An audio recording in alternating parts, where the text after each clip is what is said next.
Good morning. This is the Cowboy State Daily Morning Show with Jake. The new way Wyoming wakes up.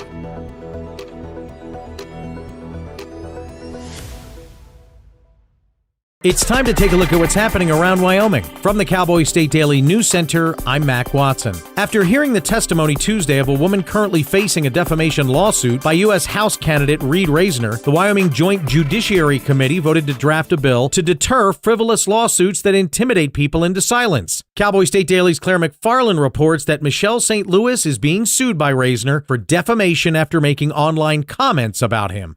The bill is tricky, right? Because Wyoming and its federal courts have processes for dismissing meritless suits already. So what this attempts to do, there's two ways to do it. You could introduce a new evidentiary challenge process, kind of a back and forth. And that was a lot of people were leaning toward that. Another way that lawmakers have tried and failed to do it in the past is to just give immunity to people acting within their rights. St. Louis has told Cowboy State Daily that she believes this case is an attack on her religious faith. Wyoming's already hot nuclear sector just went global, with Taiwan and Wyoming signing an agreement on modular nuclear reactors. Cowboy State Daily's Renee Jean reports that Wyoming mining expert Travis Deddy says, quote, "This deal bodes well for Wyoming." Taiwan, for one thing, has practically all but banned nuclear on its island, but they are looking at needing 6.5 times more energy in the next 3 years. Thanks to the AI craze that has gripped our globe, we're going to develop some kind of test model for them, and maybe we end up manufacturing components for it as well. So it's a big opportunity for us to grow some manufacturing in Wyoming. President Lai Ching-te, in his translated remarks, says Taiwan and Wyoming have been collaborating for some time and that the new agreements between the two entities build on previous memorandums of understanding. I'll be back with more news from the Cowboy State Daily News Center right after this. As the weather and temps improve, motorcyclists are getting out on the roads. Be sure to do your part, share the road, and keep everyone safe. Look twice, save a life. This has been a safe driving reminder from the Wyoming Department of Transportation. My name is Joanne, and I'm a mom of 6 here in Casper, Wyoming. When you raise a family here, you don't just think about today, you think about the future, where your kids will build their lives and where your grandkids might grow up. What worries me is that my kids will have to leave Wyoming to find good, high-paying jobs. That's why Build Wyoming matters to me.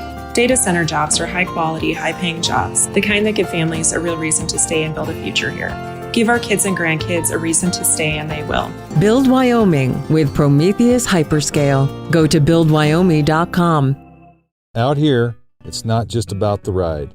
It's about the grit behind it, the early mornings, the hard miles, and the legacy we carry forward. Our job is to protect what you built. Our focus is your goals. With our tools, your family can manage the land and the finances for generations to come. Powers Land Brokerage, working ranches since the 1880s. Please visit powerslandbrokerage.com. Cowboy State Daily News continues now. Longtime Cheyenne performer Michael DeGrieve, who sang at the Hitching Post 6 nights a week for 30 years, passed away on Monday in Oregon. Cowboy State Daily's Zach Sontag reports that the singer had been battling prostate cancer. That's according to DeGrieve's wife. Michael DeGrieve's career from a Hollywood hippie to a Wyoming native, effectively, is such a fascinating arc. I mean, here is somebody who grew up in northern Los Angeles and was an immense talent on the basketball court. He might have gone on to the NBA, and then he fell in love with rock and roll, and he started playing more guitar. And it's funny how he ended up in Wyoming. He came here on a gig. He was planning on staying for 2 weeks and then packing back up his Volkswagen van and going to the next gig, but he fell in love with the place. Though his career began in the rowdy orbit of rock and roll icons like Jimi Hendrix and Janis Joplin, DeGrieve came to feel most at home in Cheyenne. A Trump proposal to lower tariffs on beef imports to lower the price of beef for consumers has Wyoming cattle ranchers concerned. Cowboy State Daily's Kate Meadows reports that U.S. Senator Cynthia Lummis says any tariff change should not undercut ranchers. Cattle ranchers are pushing back and saying if you allow all these imports to come into the U.S., it's going to cheapen our product, and we have the best beef ever. Beef prices have steadily climbed since 2021. They're up 40% from 5 years ago. And that's today's news. Get your free digital subscription to Wyoming's only statewide newspaper by hitting that daily newsletter button at cowboystatedaily.com. I'm Mac Watson for Cowboy State Daily. During high school, I hung with the wrong crowd and I never graduated. I helped Santiago in many different ways, like all fathers do, because he always wanted to go to college.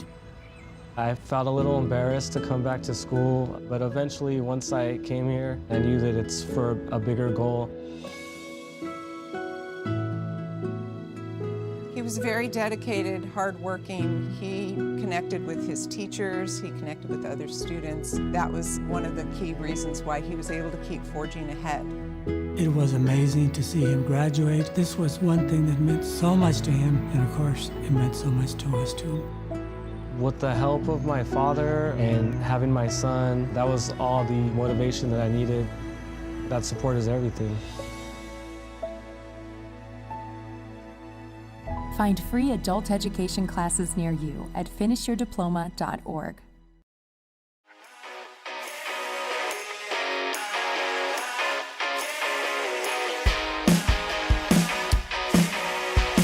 Welcome! It's the Cowboy State Daily Show for a Wednesday, May 13. We got a great lineup for you. On the show today, we'll talk to Shirin Nariman. She, at 15 years old, was a political prisoner in Iran, tortured and nearly killed. She can speak to what it's like right now to be an Iranian citizen. Joe Speckner will be on the show. Joe's running for House of Representatives in Wyoming. Will outline his campaign. Chase Christensen just won another award, the principal superintendent of Sheridan County School District 3. He's on a heater. Andrew Rossi from the Cowboy State Daily, Claire McFarland, a journalist, will be on the show. We'll check in with Representative Martha Lawley and get her take on the budget session wrap-up.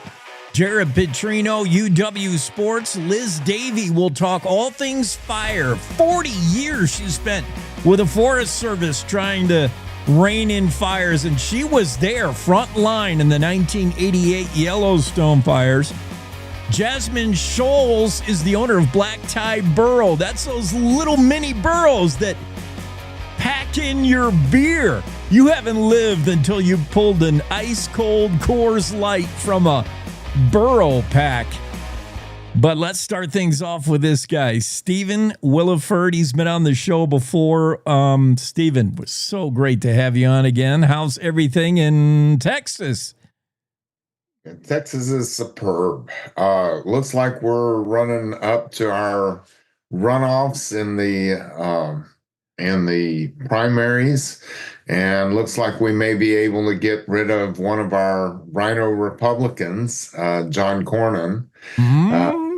He's running way behind Ken Paxton in the polls.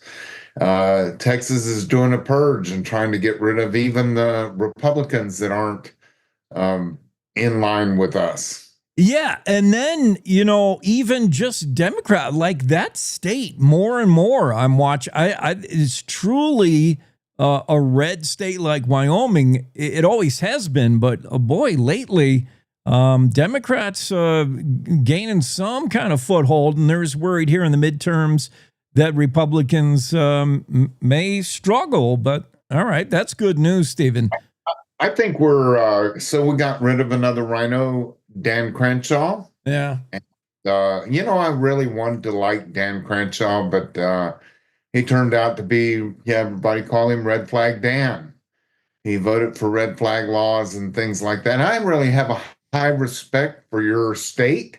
The fact that you got rid of all of the gun-free zones, and that's smart. As a matter of fact, I'm friends with Mark Jones, and when that happened, he kind of ribbed me because I've always said Texas is the standard to look forward to, right. and And then y'all got rid of the red flag laws before we did, and that kind of hurt me. Well, it's not a race to see who can wrap their arms around the Second Amendment the most, but Wyoming is.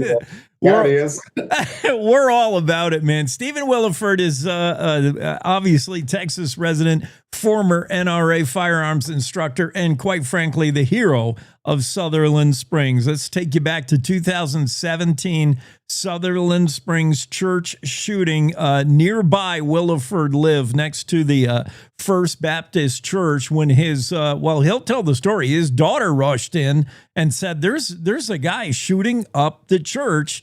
By the time it was over, of the 49 that attended service that morning, 26 didn't make it out alive. Every other person was injured in some way. It was horrific. And if not for you and another guy who were ready to act, not quite ready though. Stephen will admit that he wasn't as ready as he could have been. But boy, that story, Stephen, take us back there. How did it start?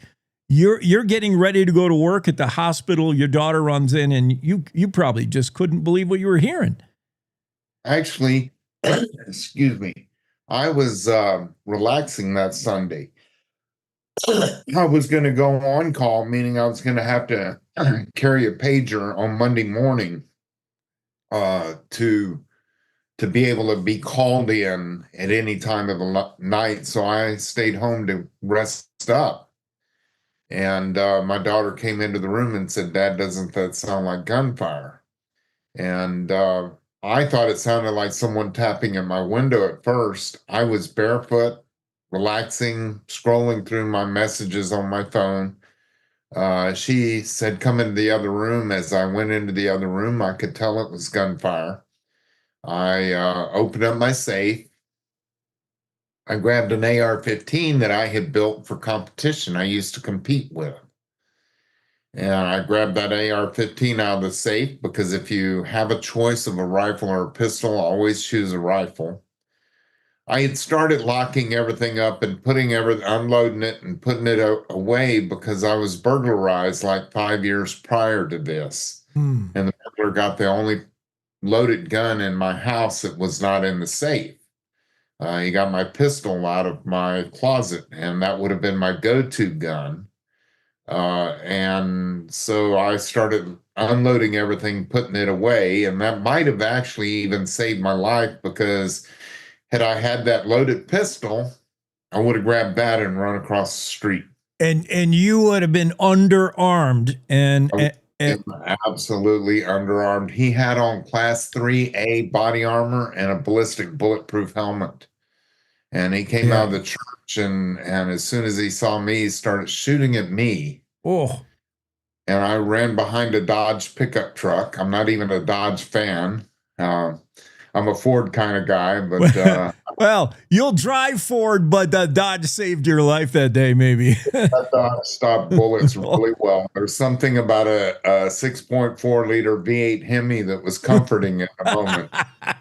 Wow. And he hit the truck in front of me, shattered the windshield of the Dodge Challenger behind me. He hit the house behind me, and I put 6 out of 6 rounds that I fired on him, 3 of which were stopped by the body armor.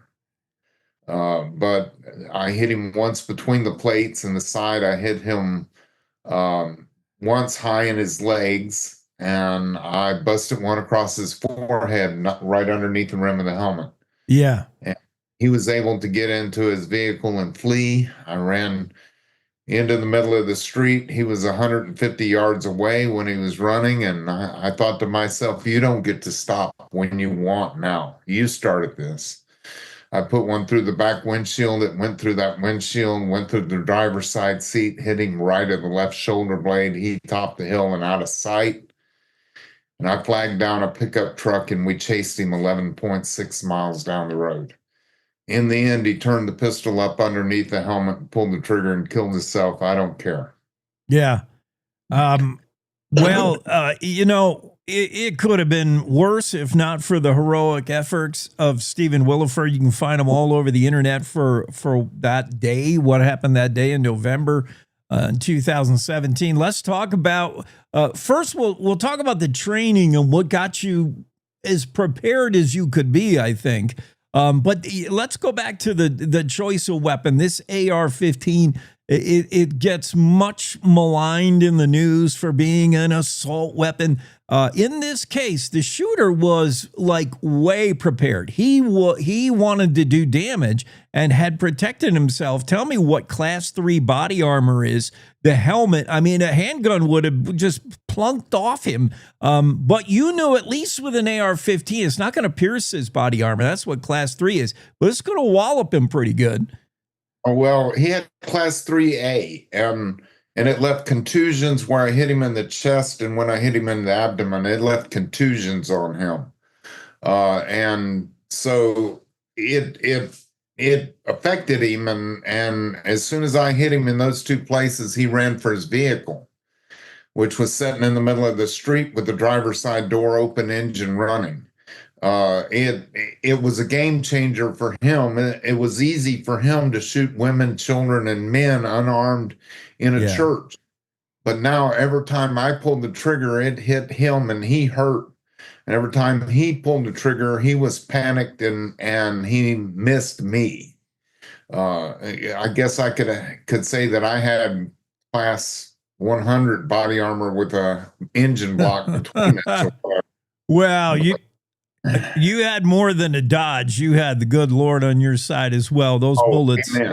Amen. That's the biggest thing. Yeah. I'd like to also, at this point, I need to mention I work for Gun Owners of America. And please go to gunowners.org and sign up, because we are in the fight to win it. And if we overturn it, and it looks like Harvey Dillon's about to sue Colorado on this, and if we overturn it in Colorado with the Supreme Court, we overturn those bans nationwide.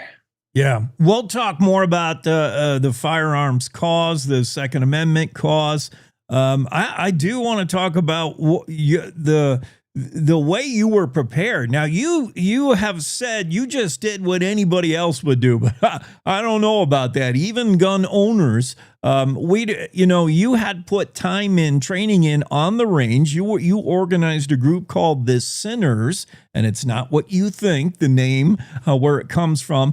And we could find you after on Sundays after service at the Blackhawk shooting range in San Antonio. You were preparing for, and how crucial was that? Because you didn't just throw lead at this crazy guy. You hit him every time, and he knew that deterred him. He's like, well, this isn't law enforcement, but this is somebody who can shoot. Like, bam, he was getting hit. So all the training, Stephen, but still, you hadn't been in a situation where somebody's also shooting back at you. What was it like? It was very intense. We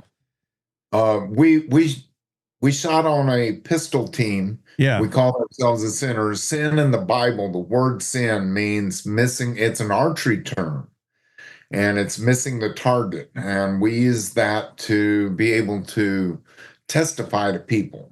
And our Sinners, we were smoking hot. We were good. We had so many first place trophies. It was like taking candy away from babies sometimes.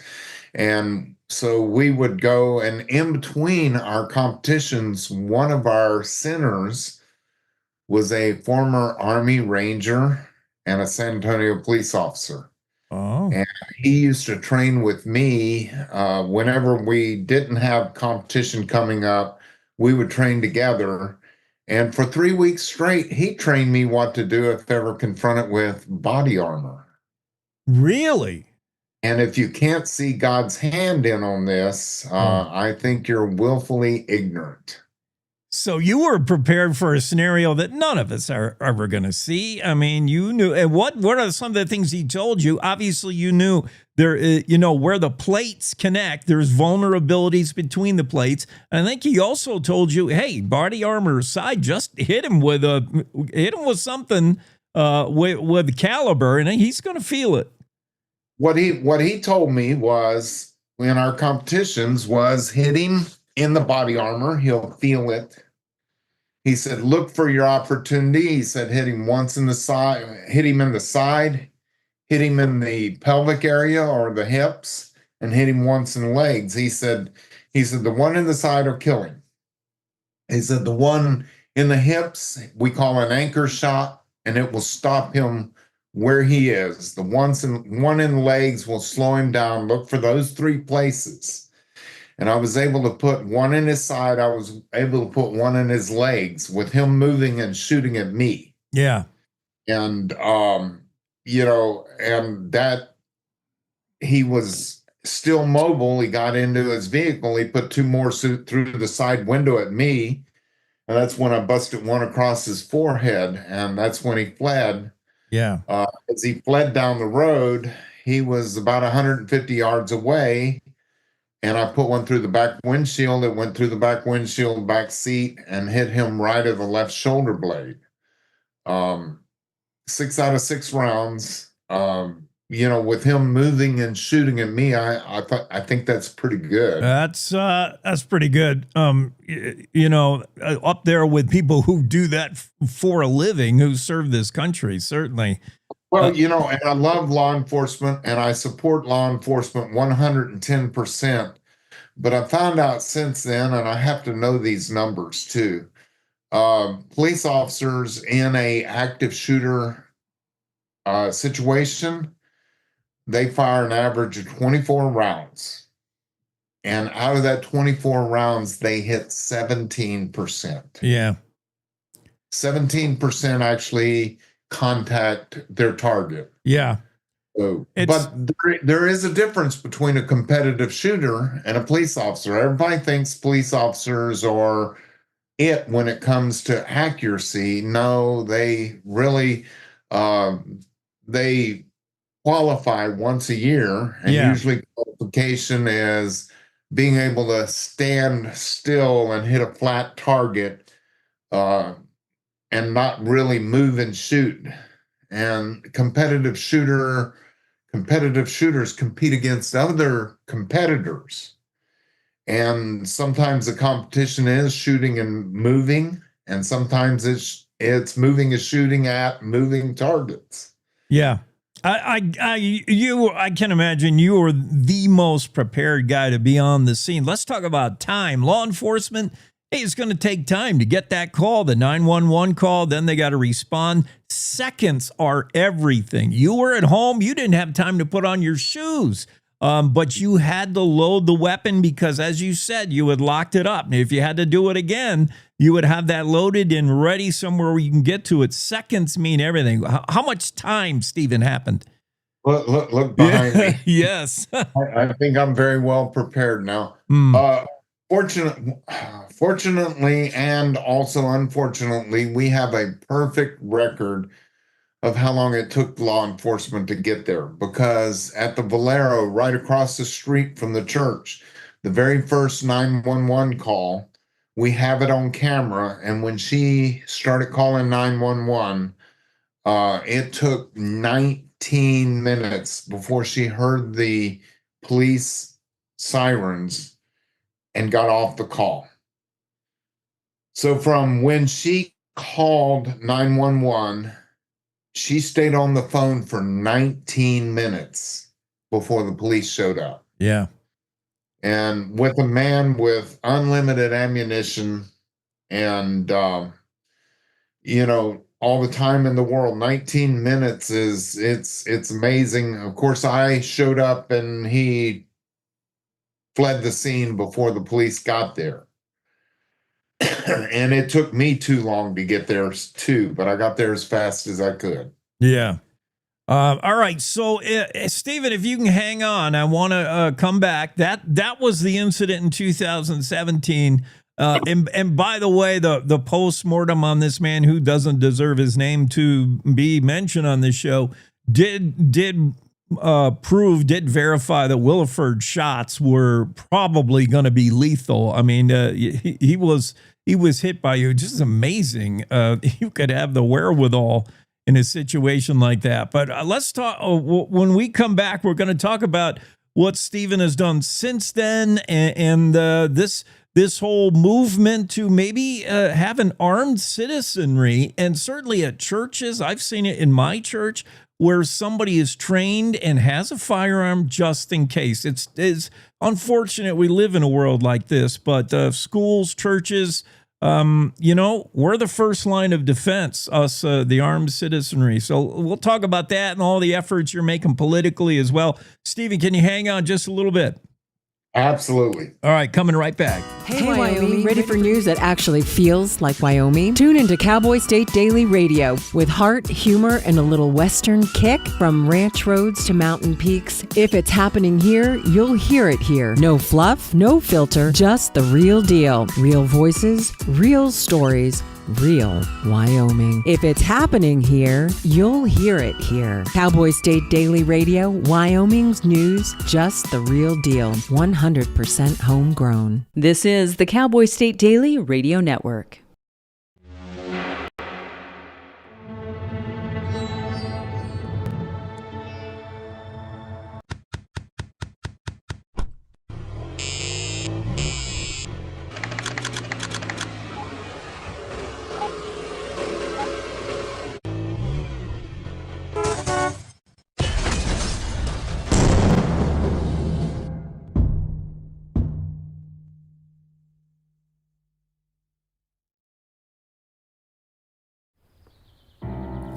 Hi. I'm your retirement fear, but don't be scared. You're still in pre-retirement. Does that mean I have more time to plan? Precisely. Here, this is pretirement.org. Retirement savings options? Potential tax breaks? Move. This isn't scary. I'm doing it. You got this. Visit thisispretirement.org for free resources to help you customize your action plan. So as a technical sergeant, E6. I served in Vietnam in 1969. I am a U.S. Army veteran. Have you ever helped a fellow veteran? Of course. Yes. Try to always be there for each other. I do my best reaching out to my brothers and sisters in arms. Have you ever asked for help yourself? It's always tough, right? I can't say that I have. I mean, if you don't have someone to kind of help you guide those thoughts, it can be really bad. eventually, you just can't deal with it on your own. I guess it's a part of the military too, right? Service before self. It was drilled in, service before self. And you start to question, maybe people would be better off without me, When you realize that you're not alone, once you take that first step, there's so much support.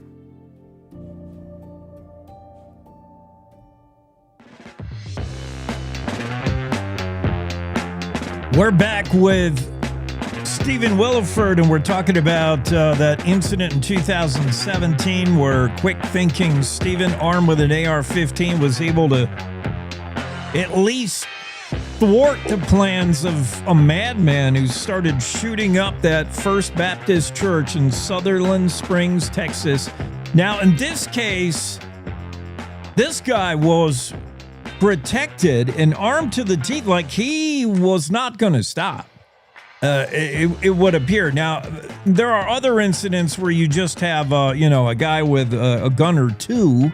But whatever it is, the resistance in any form, Stephen, could stop when seconds count.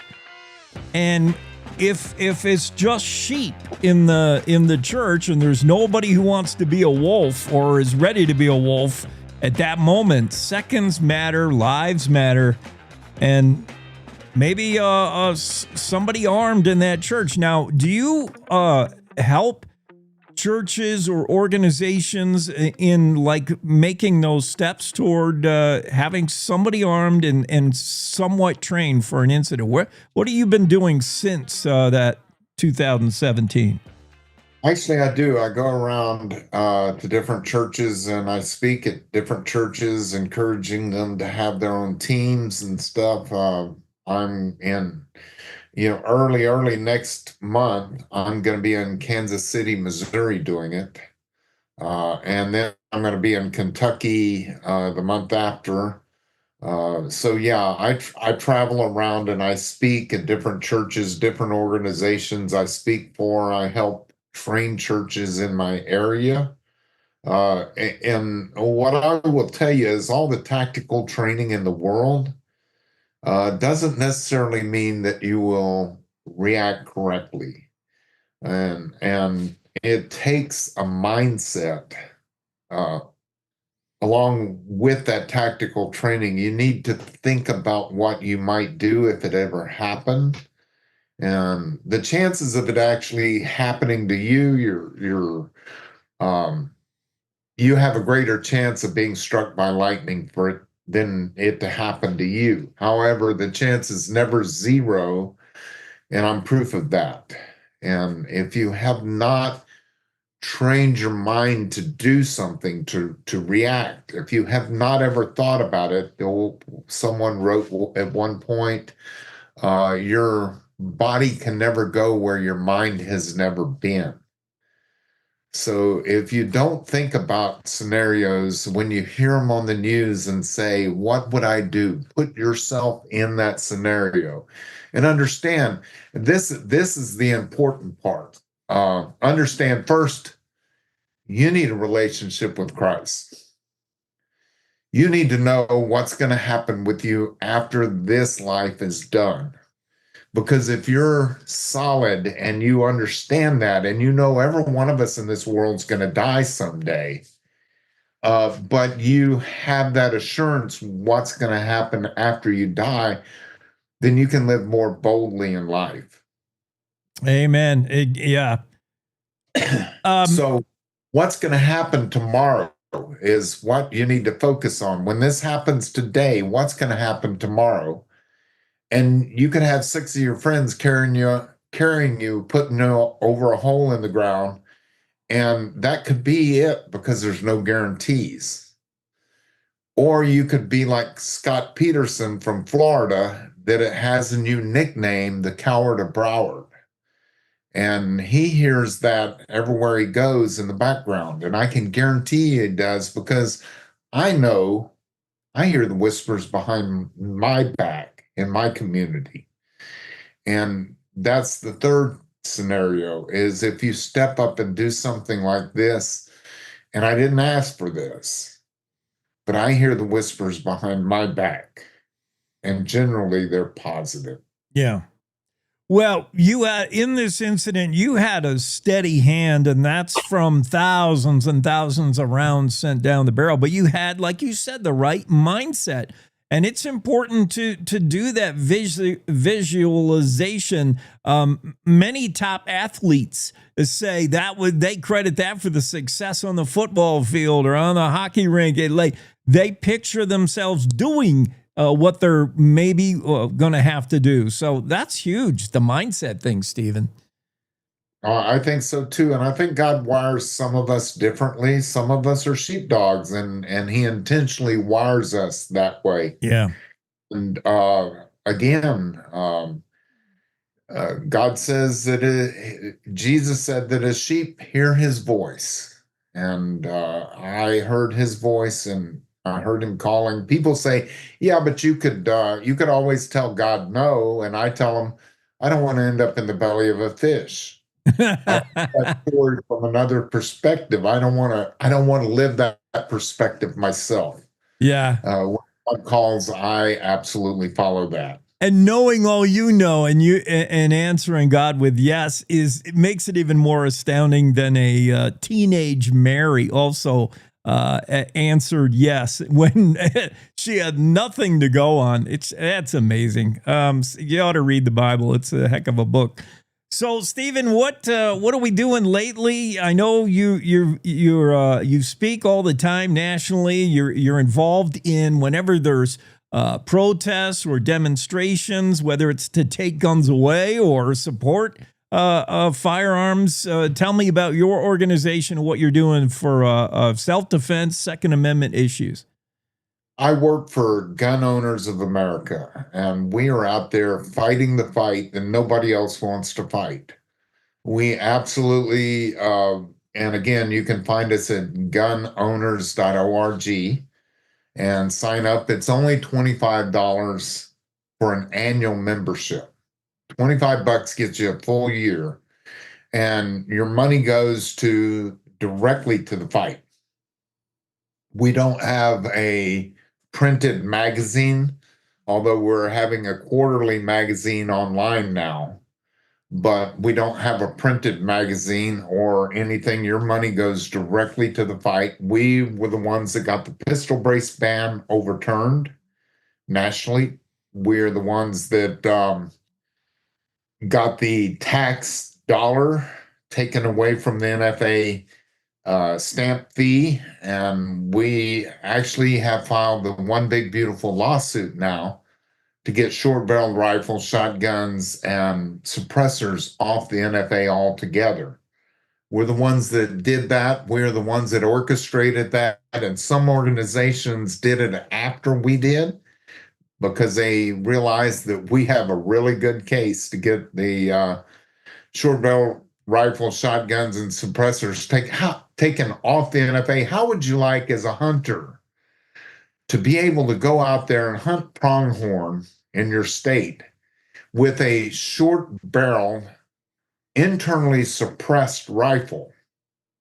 You know, now you're a really light rifle that's suppressed, and so you don't have to wear the earmuffs and stuff, and you're out there hunting, and you just walk into a gun shop and buy a gun like that right off the rack and walk out with it that day. That's our goal. We are absolutely in that fight to win that fight, and I'm looking forward to that day because we have a great case for that. Stephen Willeford, Gun Owners of America. You can find that on the internet, gunowners.org, fighting the good fight. Stephen, I do want to say something. Yeah. Y'all are called the Cowboy State, correct? Just remember where the Cowboys came from when they were driving the cattle across. They came from Texas going to Wyoming. We shall never forget. I know. I read all those books about those cattle drives and the cattle industry. It's headquartered, it's born in Texas. God bless Texas, the right to bear arms and make America great again, all that stuff. Stephen, thank you. You have a great day. You too. God bless. Cowboy State Daily Show moving along. We got a fantastic guest next, right after this quick break. Wyoming is a place where people aren't afraid to get a little dirty and work a little harder to live the American dream. It's a place where neighbors still check on one another. Strangers greet you with a wave and a smile, and a random act of kindness is never out of the question. From the mountains full of elk, to the farmer's field full of pronghorn, to the streams teeming with cutthroat trout, we choose to live in the best place in America. And Cowboy State Daily covers all of it, every day at cowboystatedaily.com. You're listening to the Cowboy State Daily Radio Network.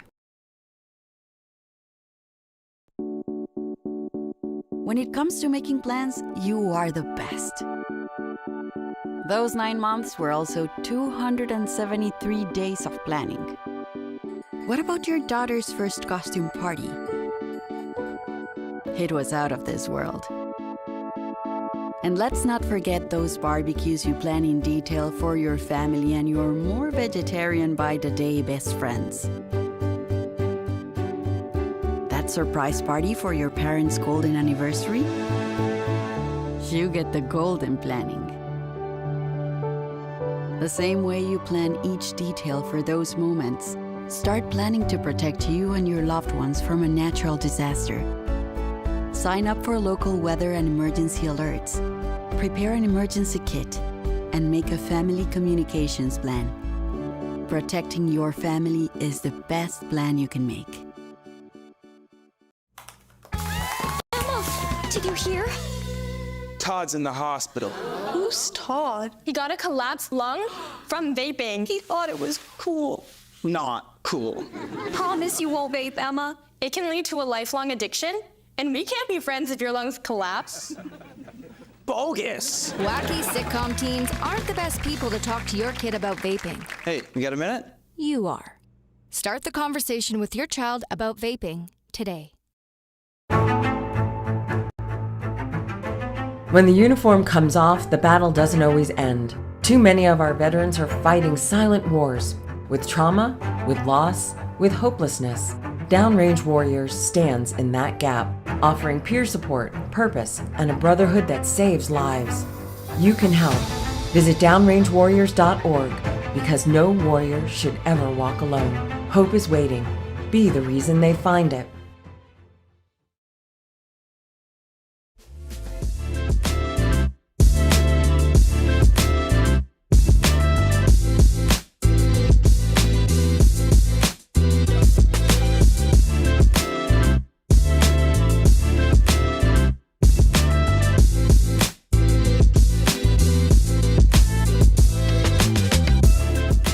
Yeah, I'm behind on my coffee consumption this morning.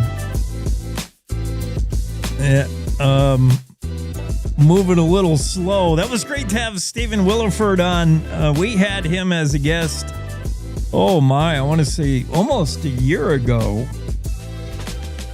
I thought we should catch up with him again. What a hero. Read more about him and the incident in Texas 2017. Shirin Nariman will be on shortly, and we've also had Shirin on the show previously, but she continues to be in the middle of current events. She's a former political prisoner in Iran, human rights advocate now. Iran, until there is no more Iran, I think that's going to be a headline, a global headline forever, because Iran, oh man, I hope there's a day where we don't have to talk about this rogue nation and the way they oppress their people. It's tyranny. Shirin will tell you that.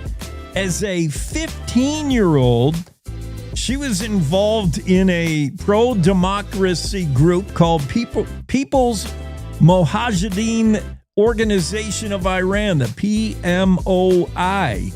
And they were on the radar of Iranian leaders at that time that were trying to tamp down their own people, as they have for decades and decades.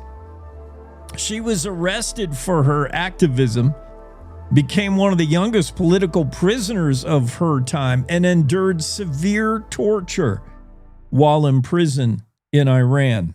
She was tortured. She at one point was buried up to her neck. Can you imagine?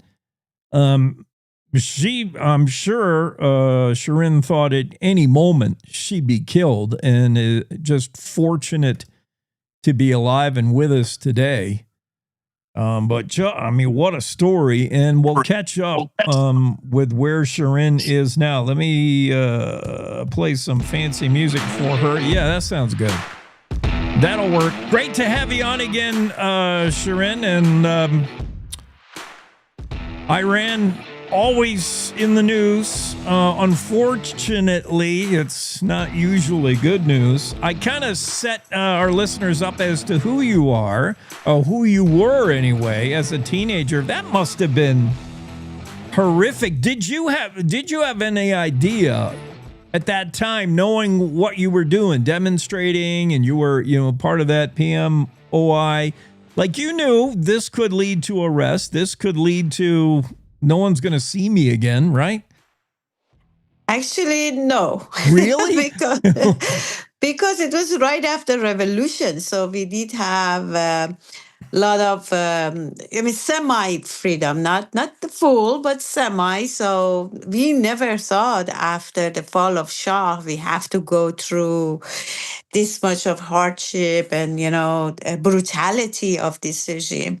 So I was arrested in my house. And I was a teenager. So who could think that, being just politically active, being not even politically, I was just an activist. I was happy that we had freedom. I wanted to do things. And then suddenly I was captured and I was in prison, and I had to, unfortunately, face very hardship and grow up very quickly, because I had to deal with not only my own tortures and everything, but also how to deal with my friends being tortured, severely tortured, and and also them taken for executions on a daily routine. So you can imagine that how much of the pressure it was going on, and try to survive. Yeah. And with all of that, and also not giving in, not become, someone, an informant or anything like that. So you keep your identity and independence, but be able to survive this. That's even kind of scarier, knowing that when you were arrested and put in prison, it was after the Shah was deposed. You thought maybe there's a term, finally freedom. Maybe you were doing less protesting and more celebrating, like, yeah, we're free. And then the knock on the door, they're always watching. Oh my goodness. Yes, that's exactly.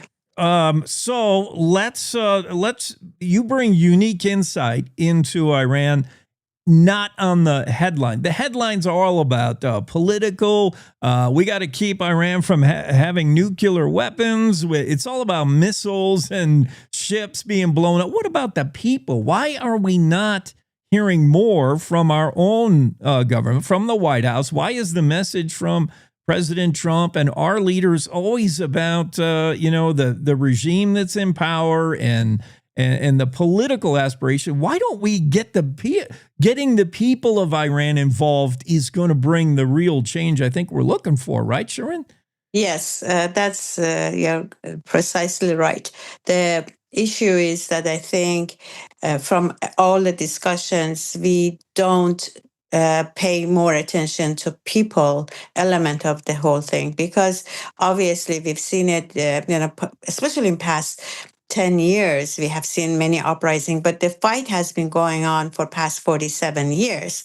However, in 2022, when Mahsa Amini was killed, people and the uprising started, people start noticing more. And then, unfortunately, with what happened in January, the whole world saw that how brutal this regime is. And I have to say that in the midst of the war, what the regime does, it executes people, political prisoners.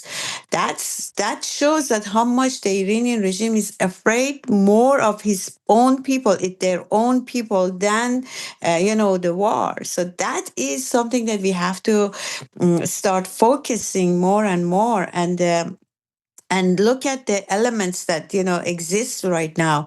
Obviously, 8 members of MEK, who, by the way, were the same group that revealed the nuclear sites and everything, they were executed, and then many more young men that were involved in the January uprising, they were also executed. So anyone who stood up to the regime is eliminating them. Yeah. Why? Because the regime is so scared of its own people. The real war is between the regime and its own people. And that's when we need to focus on people. And that's why we need to focus on who's available, who's doing the fight. And MEK, NCRI are the group that have been fighting for past 47 years. And I think that's the time that we need to pay attention more to them and allow them to, to spearheading the regime change and empowering them. And also at the same time, you have to be tough with this regime.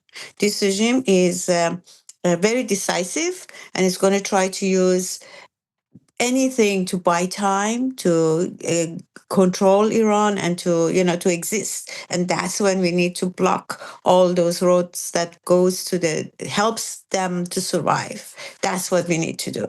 Shirin, you already answered a question I was going to ask. When we see this war, and even when this war with Iran is paused and there's ceasefire talks, once it started, it set this clock where Iran started really clamping down on its own people. And we hear from the National Council of Resistance of Iran, NCRI, we hear from organizations and groups that the tyranny of Iran against its own people is just stepped up times 10 when a conflict like this happens. We fear that that's what happened. You can say with firsthand knowledge, that's what's happening right now. What the people who are already oppressed every day are really feeling it now. They're under the sword every time there's a conflict like this.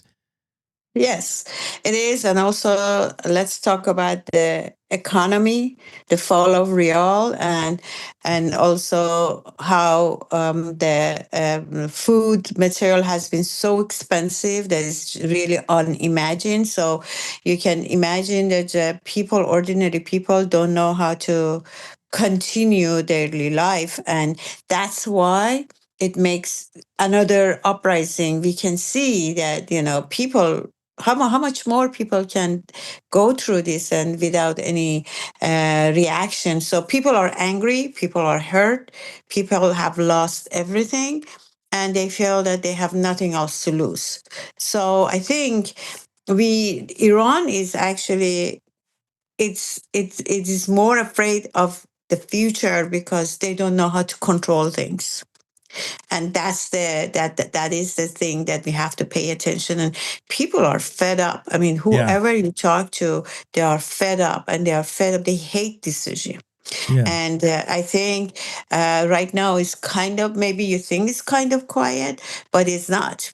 The turmoil is going on, and people are, they are thinking of, now people know that they have to fight this regime in this understates of Iran. So I think that's when the role of opposition, like NCRI and their thousands and thousands of the resistance units that they have inside of Iran, it becomes more clear, and it's more important than ever, because now people know that they can rely on one opposition that has been fighting, has a solid proof, track of fighting this regime, and they're not afraid of this regime. Look at the 6 men that right before they go to be hanged, they sing a song in a prison, and that's, by the way, that's the same prison that I was in. So for me, when I look at the walls and everything, it's so much of the remembering of all those faces that are not around anymore.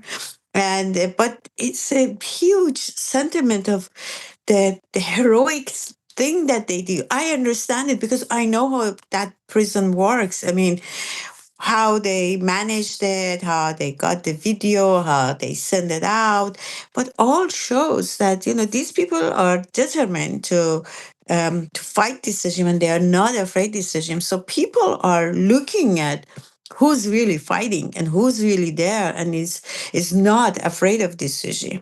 I think these are the important things that we have to pay attention. Yes, and I want to talk about the average citizen in Iran and what might be their ability to suddenly revolt. I'm sure they have the numbers, but they have to be very fearful.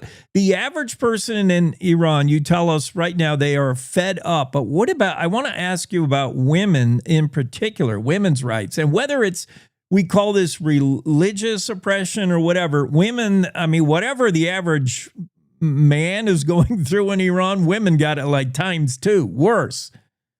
Yes, because the misogyny that is going on is you cannot even imagine it. Not being able to hold some of the positions, like you cannot be a judge, or many other things that they have limited women, and also the choice of what to wear or not to wear. Of course, there are people that would like to have the hijab, but it's based on the decision of the person, not being dictated to them of what to they have mandatory. So people, women are more under pressure, but of course, but also you see women are very resilient, and you see that they're not afraid. They are out there. They fight. We have so many women in prison right now. I can tell you that some of my cellmates from 80s, now they are in prison with their own children, with their own daughters. Yeah. And that's what breaks my heart, because I also have two daughters, and I'm thinking if I were in Iran, I would be in prison with my girls, So the same thing, it's happening right now. But that shows that how people are against this regime, how determined they are to fight this regime, knowing that everything that it's awaiting them. Because when you are in the hand of this regime, you don't know if you're alive the next day or not.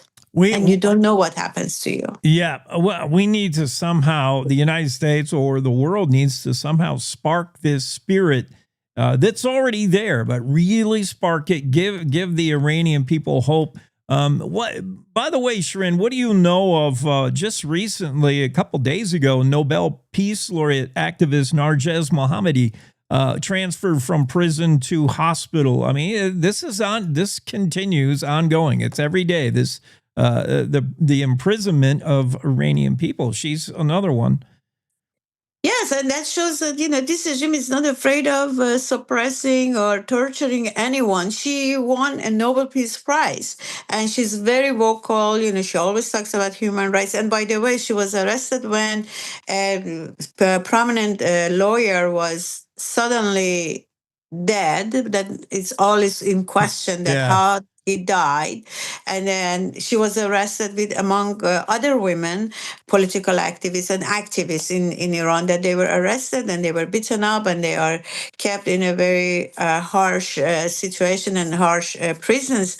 But that shows that this regime is not afraid of prosecuting or, suppressing anyone. And I think that is just the tip of the iceberg. You see how this regime is. And unfortunately, Mrs. Mohammadi also has been subject to brutality of this regime. And from what I know, she had issues with heart, serious issues with her heart. And now, after all these political pressures, international pressures, they allowed her to visit the hospital. But that just shows you that how brutal and bad things can be inside of Iran, and that's why, as you said before, I think more than anything, Iranian people need international attention to their fight and struggle against this regime. So you can empower people. We are not asking, my opposition, National Council of Resistance of Iran, we don't ask for money. We don't ask for ammunition. We are not asking for boots on the ground, none of that, because we believe we have everything that it needs, that we have it on our own. And this is a fight that we have to fight. Iranian people have to fight this regime, not anyone else. So we don't want, a soldier from United States, from Wyoming, from Ohio, from Virginia to go to the fight, because it's a fight that we have to fight against this regime. And the only thing we are asking is to legitimize the fight. We need to fight this regime. It's an armed struggle. There is no question about that. So you have to legitimize that. You have to say, this is a National Liberation Army. Go for it, and we support you. We support your effort, and that's what is needed. This regime, you can negotiate with this regime on and on and on. This regime loves to sit down and just talk and buy time. So we have to notice that. It's been 47 years that we have been dealing with the Iranian regime, and we know the tricks that they are using to buy time, and it's time to stop that and close that door and just put more pressure, and then also at the same time recognize the opposition, and keep the opposition in the loop of the policy toward Iran. That's what's important, because we have the experience. We know this regime. And that's what I think what is lacking right now, not knowing enough of inside of the regime. Shirin Nariman joins us, former political prisoner in Iran and now part of the NCRI. And yeah, maybe the message less about the Strait of Hormuz and oil prices and keeping nukes out of Iran, and more about the people. What is going on? As this conflict plays out, you can bet torture and executions have been stepped up inside of Iran. If we're going to get change, it's going to happen from the people, from within. So let's focus the message on the people of Iran. And yeah, thank you, Shirin, for that reminder every time we have you on. That's great insight. Thank you. Thank you for having me. You bet. Thanks for being here. We got to get out for news now. The Cowboy State Daily Show with Jake. 1 hour down, 3 to go. It's time to take a look at what's happening around Wyoming. From the Cowboy State Daily News Center, I'm Mac Watson. After hearing the testimony Tuesday of a woman currently facing a defamation lawsuit by U.S. House candidate Reed Reisner, the Wyoming Joint Judiciary Committee voted to draft a bill to deter frivolous lawsuits that intimidate people into silence. Cowboy State Daily's Claire McFarland reports that Michelle St. Louis is being sued by Reisner for defamation after making online comments about him. The bill is tricky, right? Because Wyoming and its federal courts have processes for dismissing meritless suits already. So what this attempts to do, there's two ways to do it. You could introduce a new evidentiary challenge process, kind of a back and forth. And that was, a lot of people were leaning toward that. Another way that lawmakers have tried and failed to do it in the past is to just give immunity to people acting within their rights. St. Louis has told Cowboy State Daily that she believes this case is an attack on her religious faith. Wyoming's already hot nuclear sector just went global, with Taiwan and Wyoming signing an agreement on modular nuclear reactors. Cowboy State Daily's Renee Jean reports that Wyoming mining expert Travis Deddy says, quote, "This deal bodes well for Wyoming." Taiwan, for one thing, has practically all but banned nuclear on its island, but they are looking at needing 6.5 times more energy in the next 3 years. Thanks to the AI craze that has gripped our globe, we're going to develop some kind of test model for them, and maybe we end up manufacturing components for it as well. So it's a big opportunity for us to grow some manufacturing in Wyoming. President Lai Ching-te, in his translated remarks, says Taiwan and Wyoming have been collaborating for some time and that the new agreements between the two entities build on previous memorandums of understanding. I'll be back with more news from the Cowboy State Daily News Center right after this. As the weather and temps improve, motorcyclists are getting out on the roads. Be sure to do your part, share the road, and keep everyone safe. Look twice, save a life. This has been a safe driving reminder from the Wyoming Department of Transportation. My name is Joanne, and I'm a mom of 6 here in Casper, Wyoming. When you raise a family here, you don't just think about today, you think about the future, where your kids will build their lives and where your grandkids might grow up. What worries me is that my kids will have to leave Wyoming to find good, high-paying jobs. That's why Build Wyoming matters to me. Data center jobs are high-quality, high-paying jobs, the kind that give families a real reason to stay and build a future here. Give our kids and grandkids a reason to stay, and they will. Build Wyoming with Prometheus Hyperscale. Go to buildwyoming.com. Out here, it's not just about the ride. It's about the grit behind it, the early mornings, the hard miles, and the legacy we carry forward. Our job is to protect what you built. Our focus is your goals. With our tools, your family can manage the land and the finances for generations to come. Powers Land Brokerage, working ranches since the 1880s. Please visit powerslandbrokerage.com. Cowboy State Daily News continues now. Longtime Cheyenne performer Michael DeGrieve, who sang at the Hitching Post 6 nights a week for 30 years, passed away on Monday in Oregon. Cowboy State Daily's Zach Sontag reports that the singer had been battling prostate cancer. That's according to DeGrieve's wife. Michael DeGrieve's career from a Hollywood hippie to a Wyoming native, effectively, is such a fascinating arc. I mean, here is somebody who grew up in northern Los Angeles and was an immense talent on the basketball court. He might have gone on to the NBA, and then he fell in love with rock and roll, and he started playing more guitar. And it's funny how he ended up in Wyoming. He came here on a gig. He was planning on staying for 2 weeks and then packing back up his Volkswagen van and going to the next gig, but he fell in love with the place. Though his career began in the rowdy orbit of rock and roll icons like Jimi Hendrix and Janis Joplin, DeGrieve came to feel most at home in Cheyenne.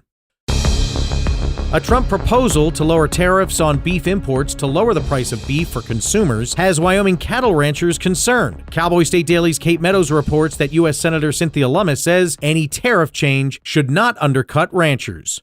Cattle ranchers are pushing back and saying if you allow all these imports to come into the U.S., it's going to cheapen our product, and we have the best beef ever.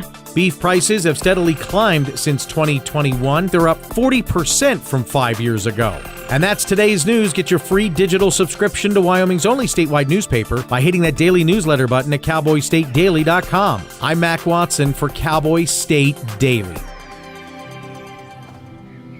For decades, I've taught you everything I know.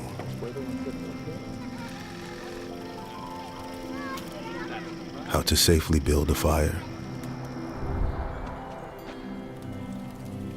How to control the flames.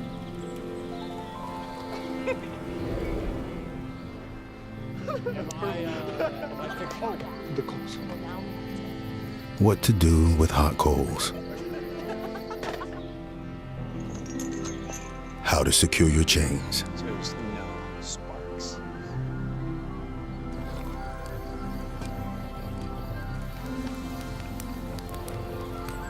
But I can only teach wildfire prevention. Only you can prevent wildfires.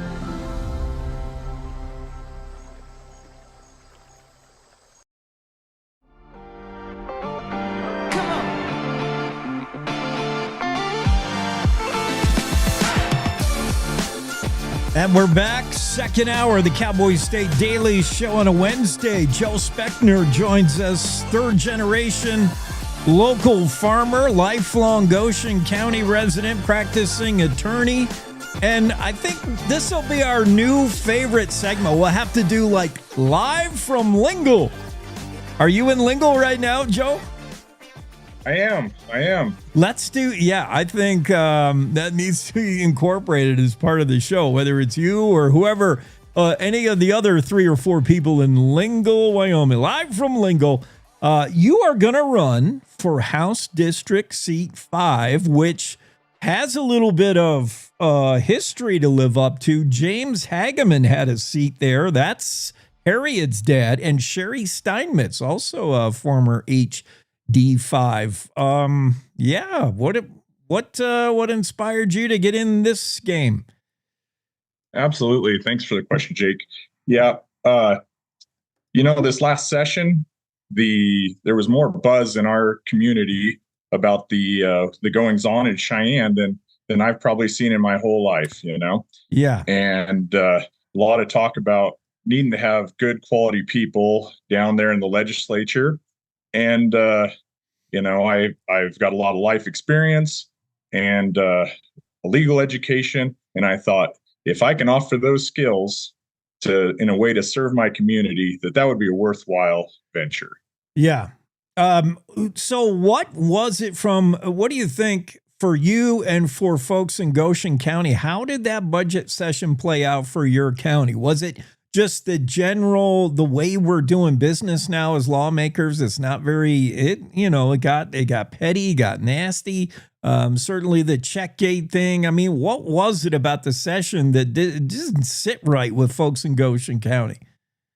Those are the things that you hear about a little bit, but I think behind that, there was more of just a concern that things were changing. The siloing for school funding, and I think outside of being upset about how things are working or the pettiness, I think deep down people are just concerned about what the fallout's going to be. How is this going to impact them? What changes can they look forward to seeing? I think things deteriorate in a society beginning with family. When you tear down the family, you start down a bad road. And I know that's important to you. Family values, protecting traditional Wyoming values, and you want to raise a family in Goshen County. That's going to be a key part of your campaign, I imagine, Joe. Absolutely. Been married for 22 years to my wife, Karen. We have 3 daughters that we've raised here. And I can't think of any place on earth I'd rather be to raise a family than in Goshen County, Wyoming. And I want to see that it stays that way. Your kids are cute as heck. Can any of them drive a John Deere? You got any of them on the tractor yet? Absolutely. All 3 of my girls have helped me since they were old enough to want to go along. And it's been really rewarding for me. And absolutely, they love it. And we want to just make sure that those kind of things are things that we can do in this part of the world. Joe Speckner running for House District 5 as Goshen County, looking to be a member of the House of Representatives. As I didn't even check because I wouldn't bother to look. I just assume Republican because fiscal responsibility also pretty important to you. Absolutely. Absolutely. I think that's one of the highest, most important parts of the job is to go down there and be vigilant in oversight of the taxing and the spending, being transparent and making sure that every dollar that the government wrests from the public is actually going to deliver the services back to them that they require. A lot of things to be a positive about when it comes to how Wyoming does a budget. We just finished a budget session. It was fairly tight, lean budget. Maybe I don't know who could find some bloat in it, but we do balance a budget. Take notice, other states. What is it about the fiscal responsibility? What do you like that Wyoming does and did in this past session? What do you say? Yeah, outside looking in, I like that. I like we continue to do this. And what if you would get into the House District 5? What do you think might need a closer look? So as far as the process, a lot of people can see a lot of problems in it, but I think from not being there yet, the process looked to me like it worked. Like you said, we're balancing being fiscally responsible, keeping our taxes as low as we possibly can while delivering the services and supporting the institutions that keep society running. And there was strong debate. There was very competing ideologies and perspectives going on there. And we got out of it a budget that was not only balanced, but probably does a good job. And I think that's important that the process worked. Joe, let me ask you this. When I see the legislative session going, I think I want to know everybody is in it for Wyoming and for the next generation of Wyoming, brown and gold, Wyoming, Wyoming, Wyoming. But I love that each representative in the House brings his concern, his district. I want to know you have Goshen County interests in mind, because there's going to be other representatives there that say, here's what we want in Teton, here's what we want in Laramie. What do they want in Goshen, and are you going to keep it local for your constituents? And I can think certainly ag, private property rights, water rights, stuff like this. You got to bring Goshen County to Cheyenne. Absolutely. Absolutely. I'm born and raised in this county. All the people in my district are my friends and neighbors that I've known for 45 years. And Absolutely. My interest will be theirs first. Goshen County is a unique county. Every county has their own quirks, but we're kind of a poor county, and we've got a ton of public roads. We've got ag is our biggest background. We don't have a ton of minerals here, and so when I go to Cheyenne, I got to make sure that I keep that in mind. So nobody likes paying too much in property taxes, but our county is one that benefits greatly from the tax revenues to keep services for our people here. And it isn't easy. And our county government and our municipalities, they run lean as they should. But I've got to make sure that we keep that in mind. When somebody dials 911 in my district, they want somebody to be able to come help them, whether it's fire department or the ambulance, and we got to make sure that those functions still are there. Joe Speckner is with us. We saw, I think we being Cowboy State Daily, saw his announcement that he is going to make a run for House District 5. Saw it, I think, on the Facebooks, Joe. So we did a story, and we knew we had to have you on the show. Well, just a couple more things. One, did we run this by Karen first, or is this going to be news to her? No, absolutely. We contemplated this for several months now. And the one thing that's great in my family is we talk about these things. I asked my family, what do you think? And the one reason I can really do this and be confident in doing it is because I have the support of my family, and they all think that it'll be good for our family, good for our neighbors, and good for our friends. And so with that, I can be confident when we push forward here. Yeah, it's good. It's a big time commitment. It's a lot of miles on the pickup truck for $150 a day, but man, it's important work. Joe Speckner, House District 5. So what's the campaign going to look like, Joe? What are you going to do? You're going to get out there, shake hands in the county? You're going to, what's your cyber presence? Everybody's got to have an internet presence. And how do we donate? All that stuff. Yeah, absolutely. There will be a lot of door knocking. There's going to be a lot of going to different meetings, and usually I'm there as a participant from the crowd side, but this time I'll be there on the receiving end. And I just want to hear everybody in my district. I want to hear what's important to them, what they think that's important that I should have in mind when we go down to Cheyenne. And there will be a lot of that going on this summer here. Yeah, well, live from Lingo, it's Joe Speckner. I'm excited for the race. It's coming soon. Like, when is it? This is all for primary, yeah? This is all. That's right. All right, we got to get on it. Time is running. We're midway through May. August 18th going to get here quicker than you think, you folks in Goshen County. Who do you want representing you? Joe Speckner, House District 5. I love you bring like the 1 foot in each world, like ag. You bring that ag concern as a farmer, and you're also an attorney. So, hey, man, you probably got a suit and tie in the closet, and you know your way around negotiating and doing things like that you're going to have to do in Cheyenne. Yeah, absolutely. Thank you, Jake. It's a good mix. Thanks, Joe, for coming on.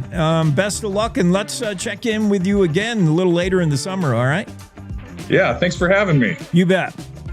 Cowboy State Daily Show, Don Day up next, and we'll get a weather forecast from Don after this. Here at Cowboy State Daily, we cover everything Wyoming, like the weather. It's actually a combination of two different weather systems that are going to collide. Politics. From January to May, the registration numbers in the Wyoming Democratic Party have shrunk. Energy. Cheyenne's become this data center magnet. Agriculture. This act is about making clear whether protein that you buy at the store is from an actual animal. Covering Wyoming like nobody else can. This is Cowboy State Daily. This is the Cowboy State Daily Radio Network.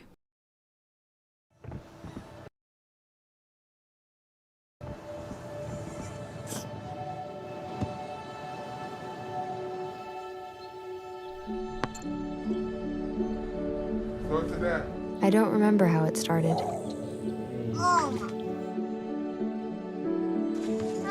Our back and forth. Victory. Fumble. Repeat. it always came back. Dad! Okay, here we go, throw it! Yeah. You probably don't remember what you told me, That was perfect. but I heard every word. Nice.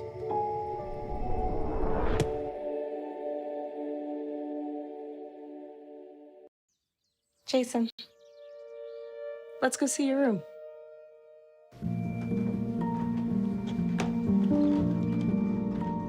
What do you think? We kept it a little spare, so you can decorate it how you like.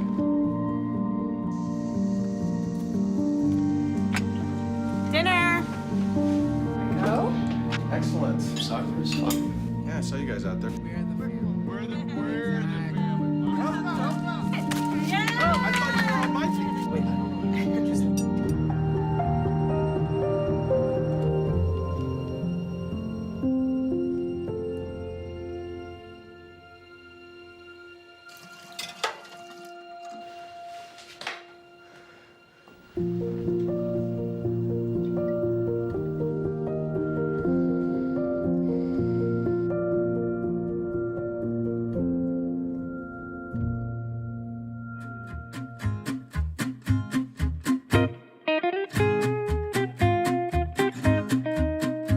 Hey, thanks for making us a part of your Wednesday.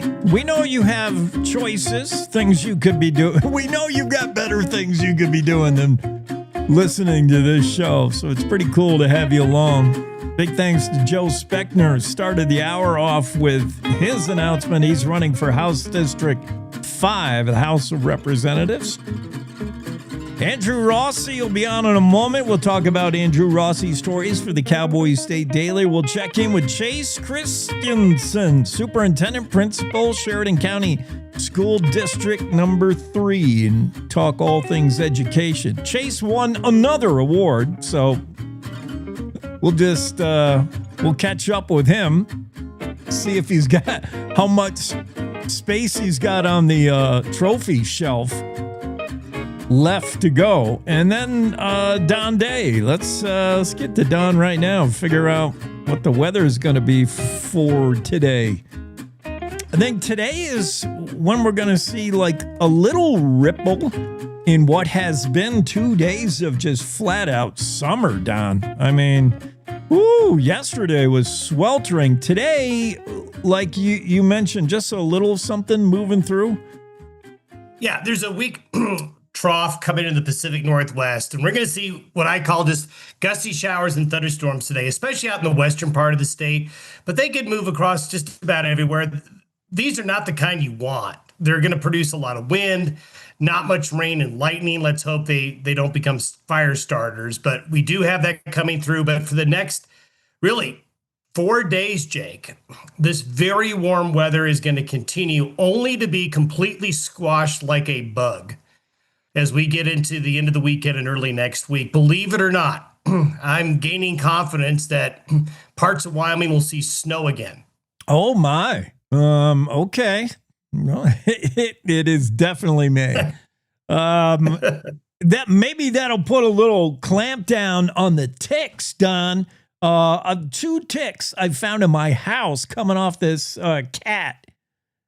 Ticks. Well, there we go with the cat again. I'm telling you, it's not a tick problem. It's a cat problem. This dang cat, man, he's bringing in ticks. It's early for ticks in the mountains here. I mean, wow.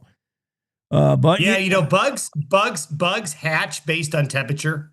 So when it's warmer earlier, they're out earlier. Oh, they're getting after it. Definitely. It was warm. I mean, yesterday it truly felt like if you closed your eyes and didn't look at the calendar, you're like, this is summer. This is like July. But yeah, really. And it's going to be that way here for no longer. And then the Sunday night and Monday, we've got a heck of a Canadian cold front coming in. It's just going to completely crash the party. Very interesting. Just a little reminder that the hockey playoffs are still underway. A little blast from Canada. My Canadians are looking pretty good. You're a Montreal Canadiens fan? Yes. How did that happen? I grew up in that area. You did, eh? Yeah, eh? Yeah, we lost last night, but the great Canadian exports, hockey and cold weather, and some of it coming Sunday night. Thanks, Don. Well, there's a couple of beers I don't mind either. Yeah, right? We'll click Molson's together and toast this cold front. You nailed it. Thanks, buddy. Bye-bye. Don Day and the day weather forecast. Yeah, yesterday and the day before. I mean, sweating kind of hot in Jackson at 6,400 feet above sea level. For some other parts of Wyoming where you're, down at 4,000 and 5,000 feet, we've seen 80s already in May, but watch what's coming Sunday night, as Don pointed out. Sunday into Monday. Definitely cooler and packing a little precip as well. Let's get into the Zoom room, see what's going on. There's Chase. Chase Christensen is with us, and we're going to, I guess we'll make this a regular annual thing where we have you on and discuss whatever award you won lately. Here comes another one. Chase Christensen, Principal Superintendent of Sheridan, District 3, SCSD3. Woo, that's hard to say fast. 2025. What you won something in Principal of the Year, or? It was Wyoming Secondary School Principal of the Year last year, yes. Okay, and now it's, help me understand what this is, 2026 Advocacy Champion of the Year. What is that? It's a national award. Yeah, the National Association of Secondary School Principals named me the National Advocacy Champion of the Year, and that's an award given for a principal who is going and working with legislators, working to advance public education. And I think it's just an honor. The team that I've had in the state of Wyoming and our group of principals in the association, my board at home, and everybody in my school that supported me in the work I've done to be able to make sure that we've got the best public education system in the nation right here in Wyoming. Yeah, and I want to get into a little bit about what you're doing there at AC, Arvada Claremont, work-based programs, all that stuff. Shout out to Sheridan Media for the coverage that we've been watching on Cowboy State Daily, recognizing Chase Christensen. So cool. Were you surprised April 20th when they spring the award? There was an assembly called, and they gave you another award. What was that like? Yeah, certainly the one at home that was covered by Sheridan Media was pretty amazing. My staff hid that from me and brought all the kids in, and it really just was an honor of everybody that I do the work for being in the room at the same time and honoring the fact that was given. A few days before that, we were in DC, my wife and I, and the National Association had chosen 3 finalists for this award, but they had given us no idea. And we were up on stage together. And honestly, Jake, the 2 other people that were nominated are ones that I've looked up to for a long time in the work they do in this area. And I was just waiting for one of their names to be called. And the announcer started talking about Wyoming, and I was just floored. So, yeah, it's an honor, but it's just recognition of, again, how great the state is.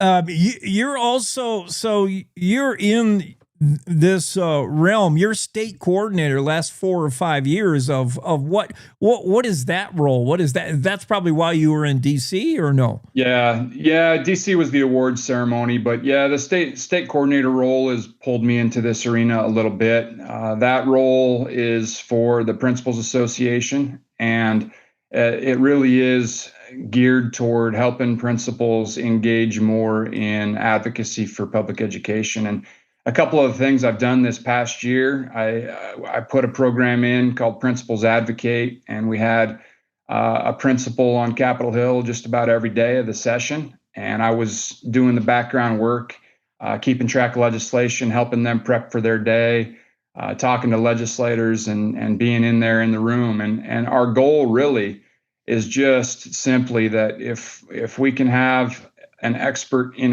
the education space being part of the conversation when decisions are made for public education, that's ideal. Chase Christensen is with us. I don't know what they put in the water in Sheridan County, but man, this education is important in Sheridan County, whether it's Sheridan High School, the public schools, always rated as the best or one of the best in the state and the country. The football team that hasn't lost since, they were wearing leather helmets. And now give me an idea. What are some of the programs you put in that help you be recognized? Beginning like with this work-based program, what does that look like?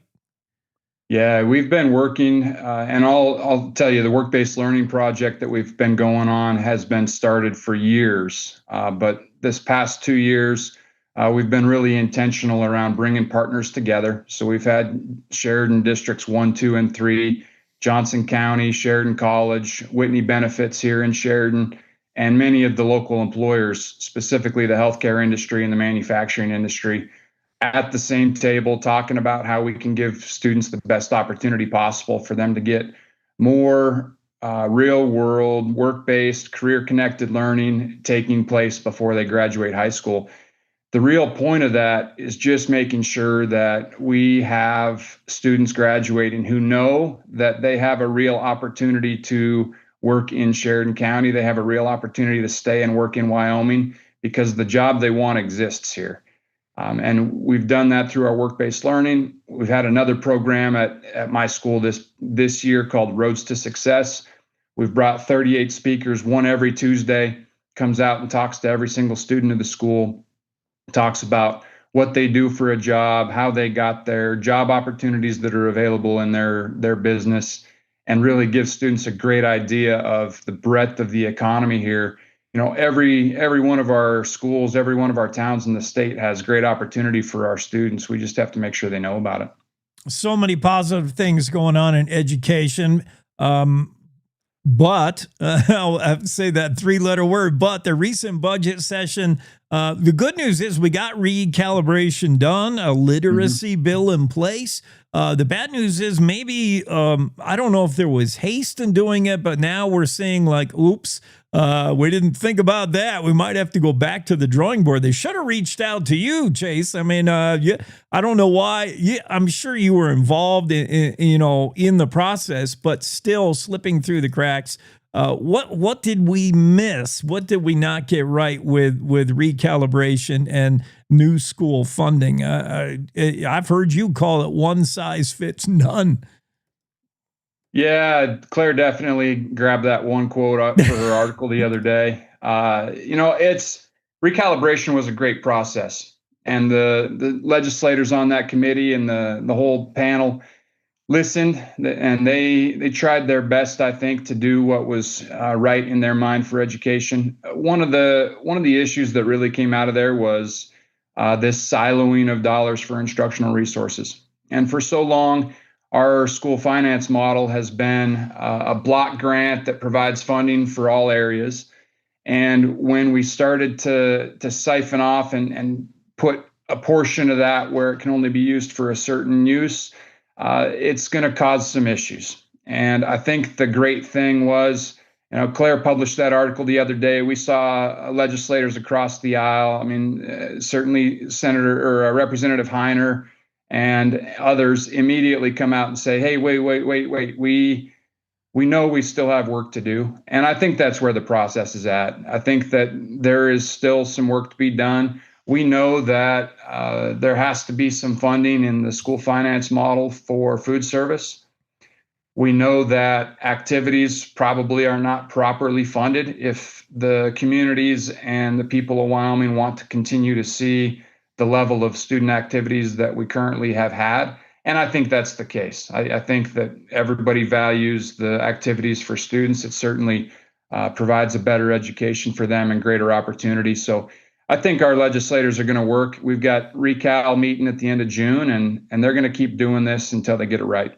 Yeah, and that's what I'm hearing. I've talked to a lot of legislators regarding this, other superintendents, And it feels like the intent was when doing a recalibration funding K through 12, the intent was to make sure money got to teachers. That's front line, man. Our teachers are so important to us. Let's get them properly compensated. But in doing so, targeting that money at teachers with the silo thing, it feels a little top heavy. Like, here's your money. You can only do this with it. Here's where it needs to go. And meanwhile, you're saying, well, did you think about activities, sports, like our basketball team now, we got to send them to state finals with just 4 players instead of 5 on the court, or you don't have uniforms for them, and just admin, equipment, tech, things that maybe lawmakers. I think they have to acknowledge more that, who knows how to spend the money? These districts, the school districts and the supers, they get it. So I don't know. I hope we can go back and walk that back a little bit and fix it some.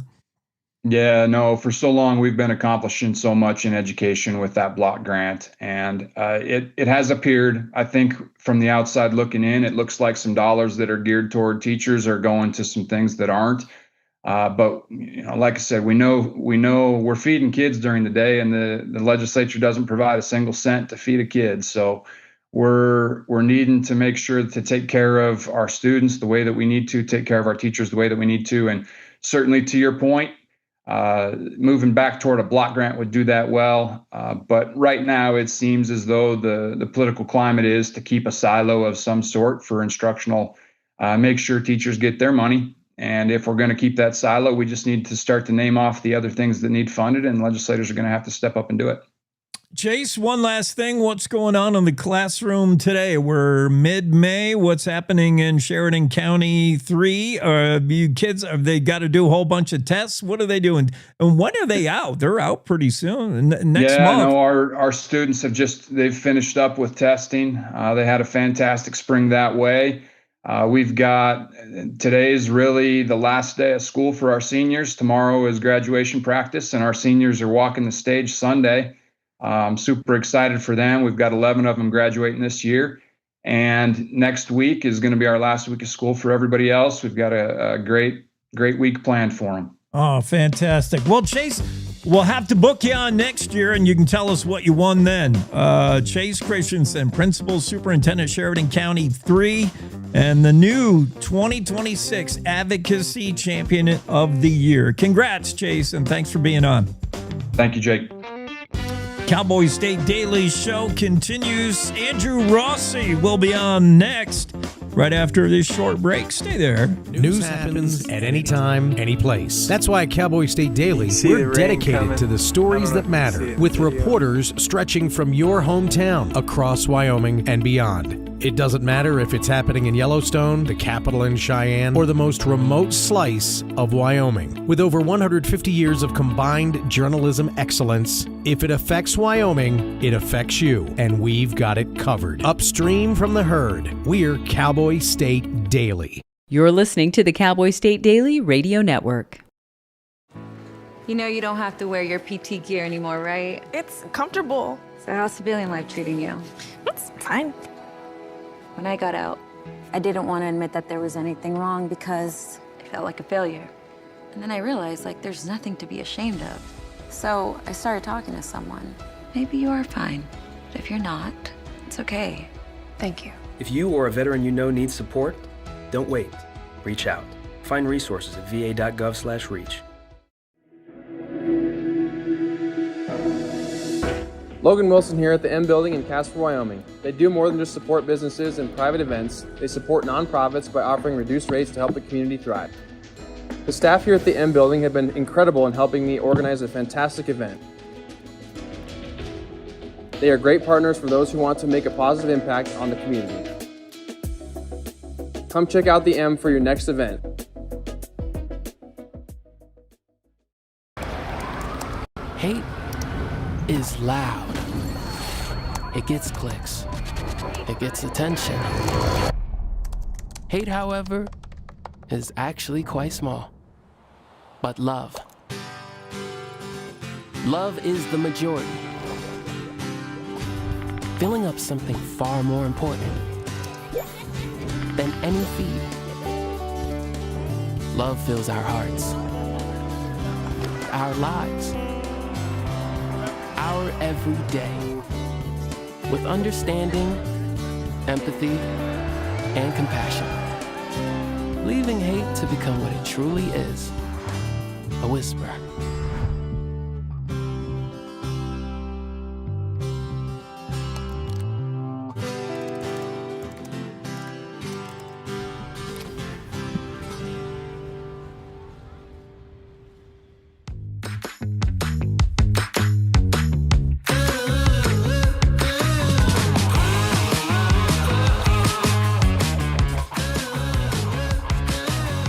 Well, just saddened today by the news that Michael DeGrieve has passed away. We had him on the show a few months ago, probably one of the last interviews he ever gave, maybe the last.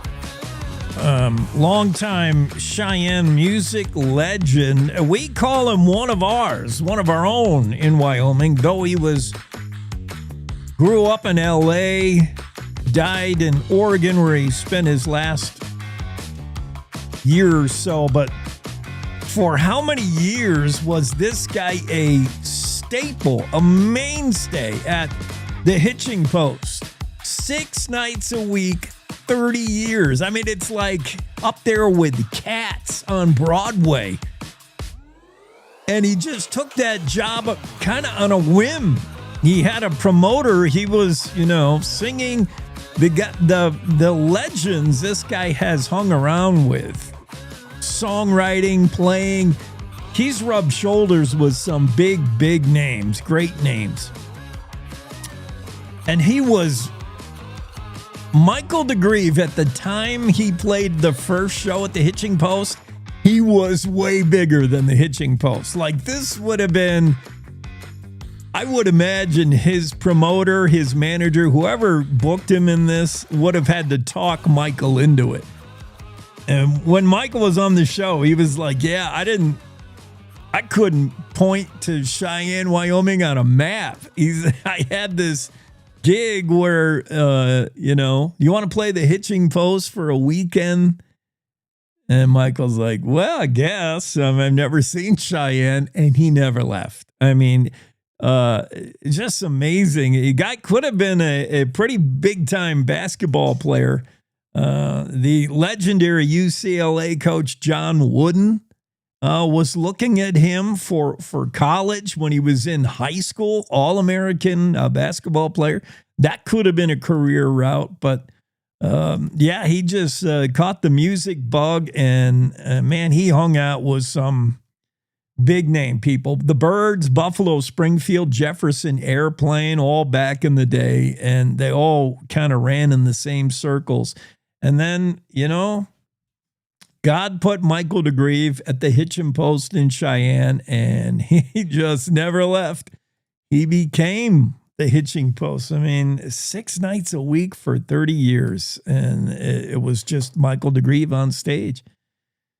And, prostate cancer, we knew he was battling cancer. We had him on the show just to make sure he knew that we were thinking of him, and never going to forget what a Wyoming legend he is. Passed away age 78, died on May 11th.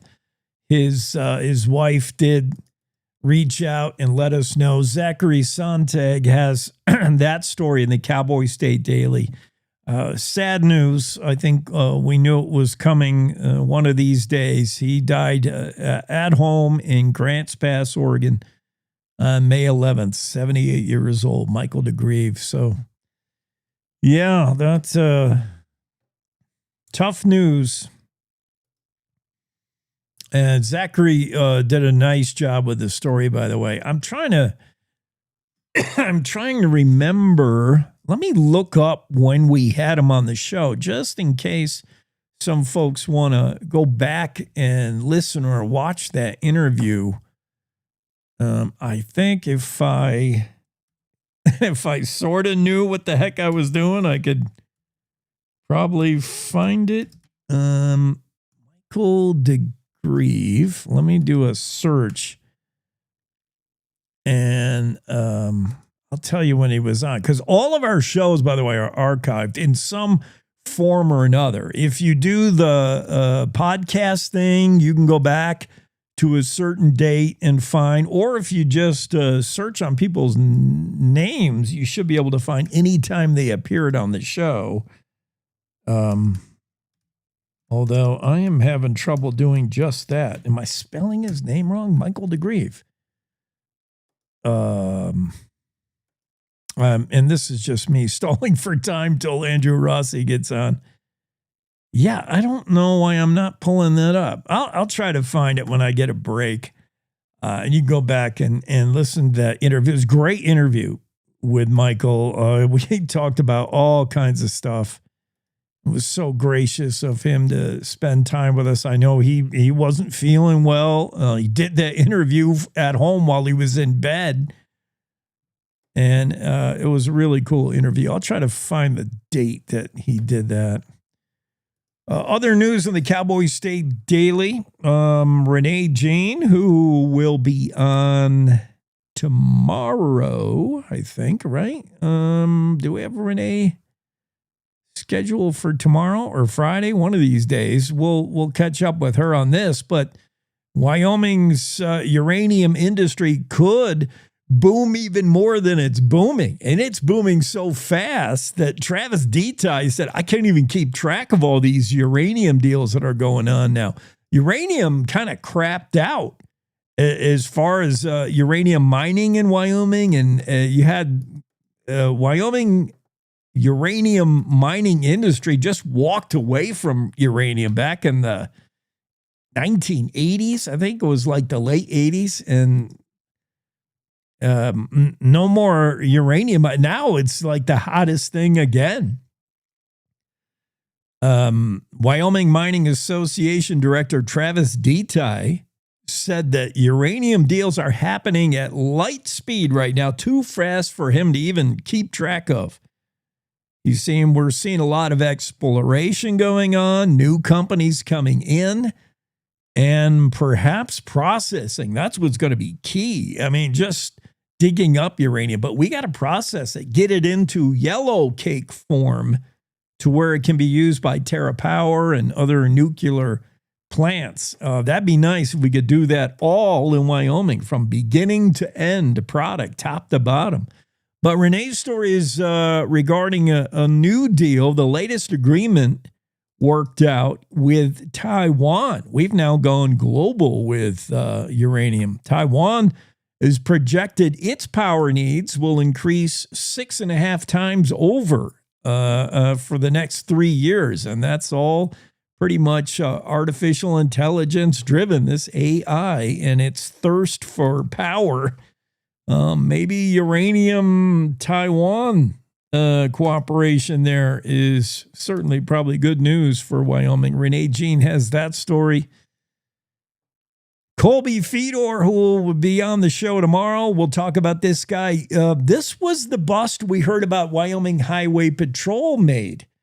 Aaron Brown was on the show last Friday. See, if you just listen to this show every day, every morning, you'll know all this stuff and you'll see how it all connects together. Aaron Brown, Wyoming Highway Patrol spokesperson, was on the show last Friday, and he talked about this arrest made by Highway Patrol and how the trooper had to use like his own brain instead of technology. This was a bolo that was out on this alleged bad guy. And of course, we got to wait till we get a trial here. But this man allegedly pushed a woman from a moving vehicle.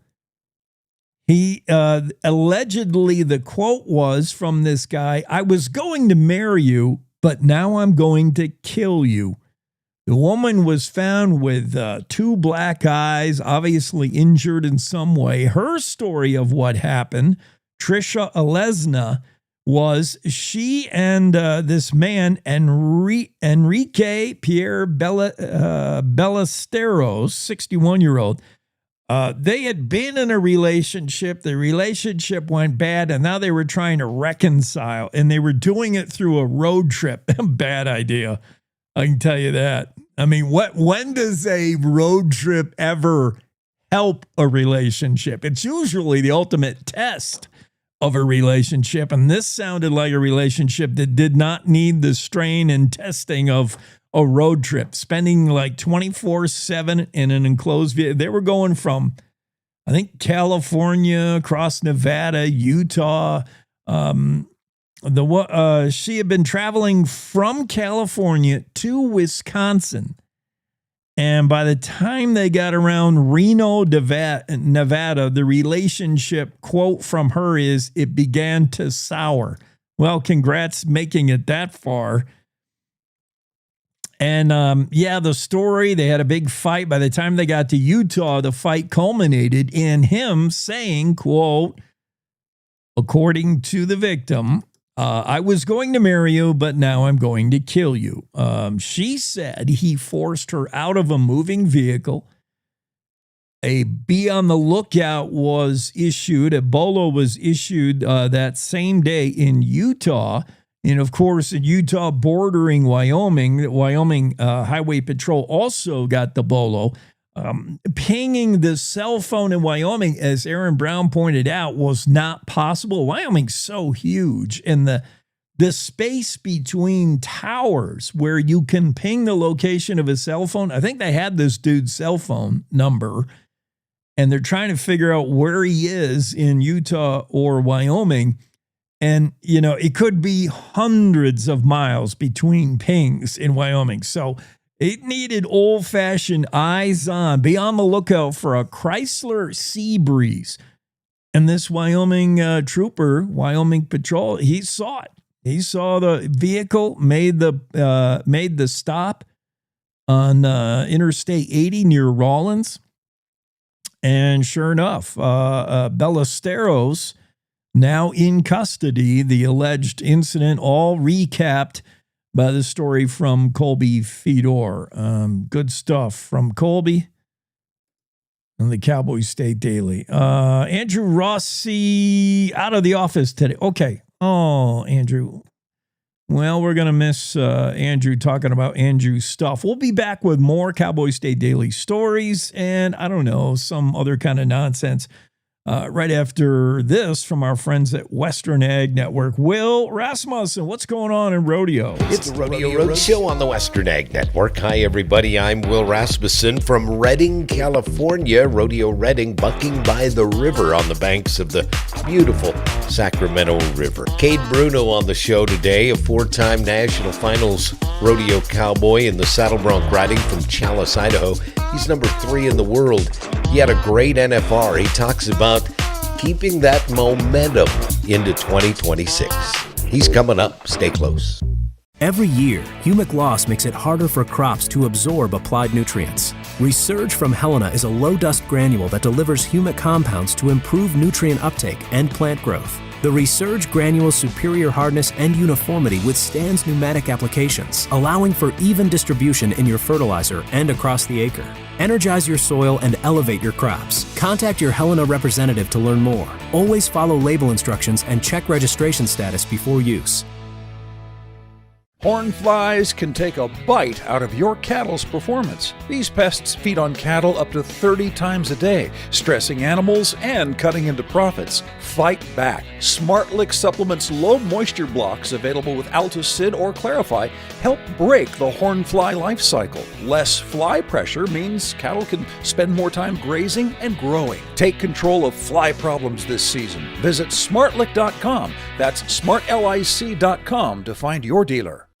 That momentum just kind of carried over. I didn't really take a break. I went straight to the Chase Hawks and straight into, I went to New Zealand. I guess I did take a little break for 12 days there at the beginning of the year. And when I got back from over there, I went straight back to rodeo, and I was at that deal in San Diego, and then, which ended up getting the win there. That's an open deal, but money's money, and it paid good, paid $25,000. So, I went from there and rolled right into Denver, and it just seemed like I said, I kind of got in this little rhythm, and I was drawing good, and didn't matter if the bad ones were having good days, and I was getting the most out of every horse. So it's kind of a fairy tale winter that I'd love to say that it'll go like that every year, but Yeah. Didn't really work like that. Like I said, looking back, I made the short round at every winter rodeo we've had, including San Angelo, Austin, Houston, San Antonio, Denver, Fort Worth, at every building rodeo, and Tucson, not being a building rodeo, but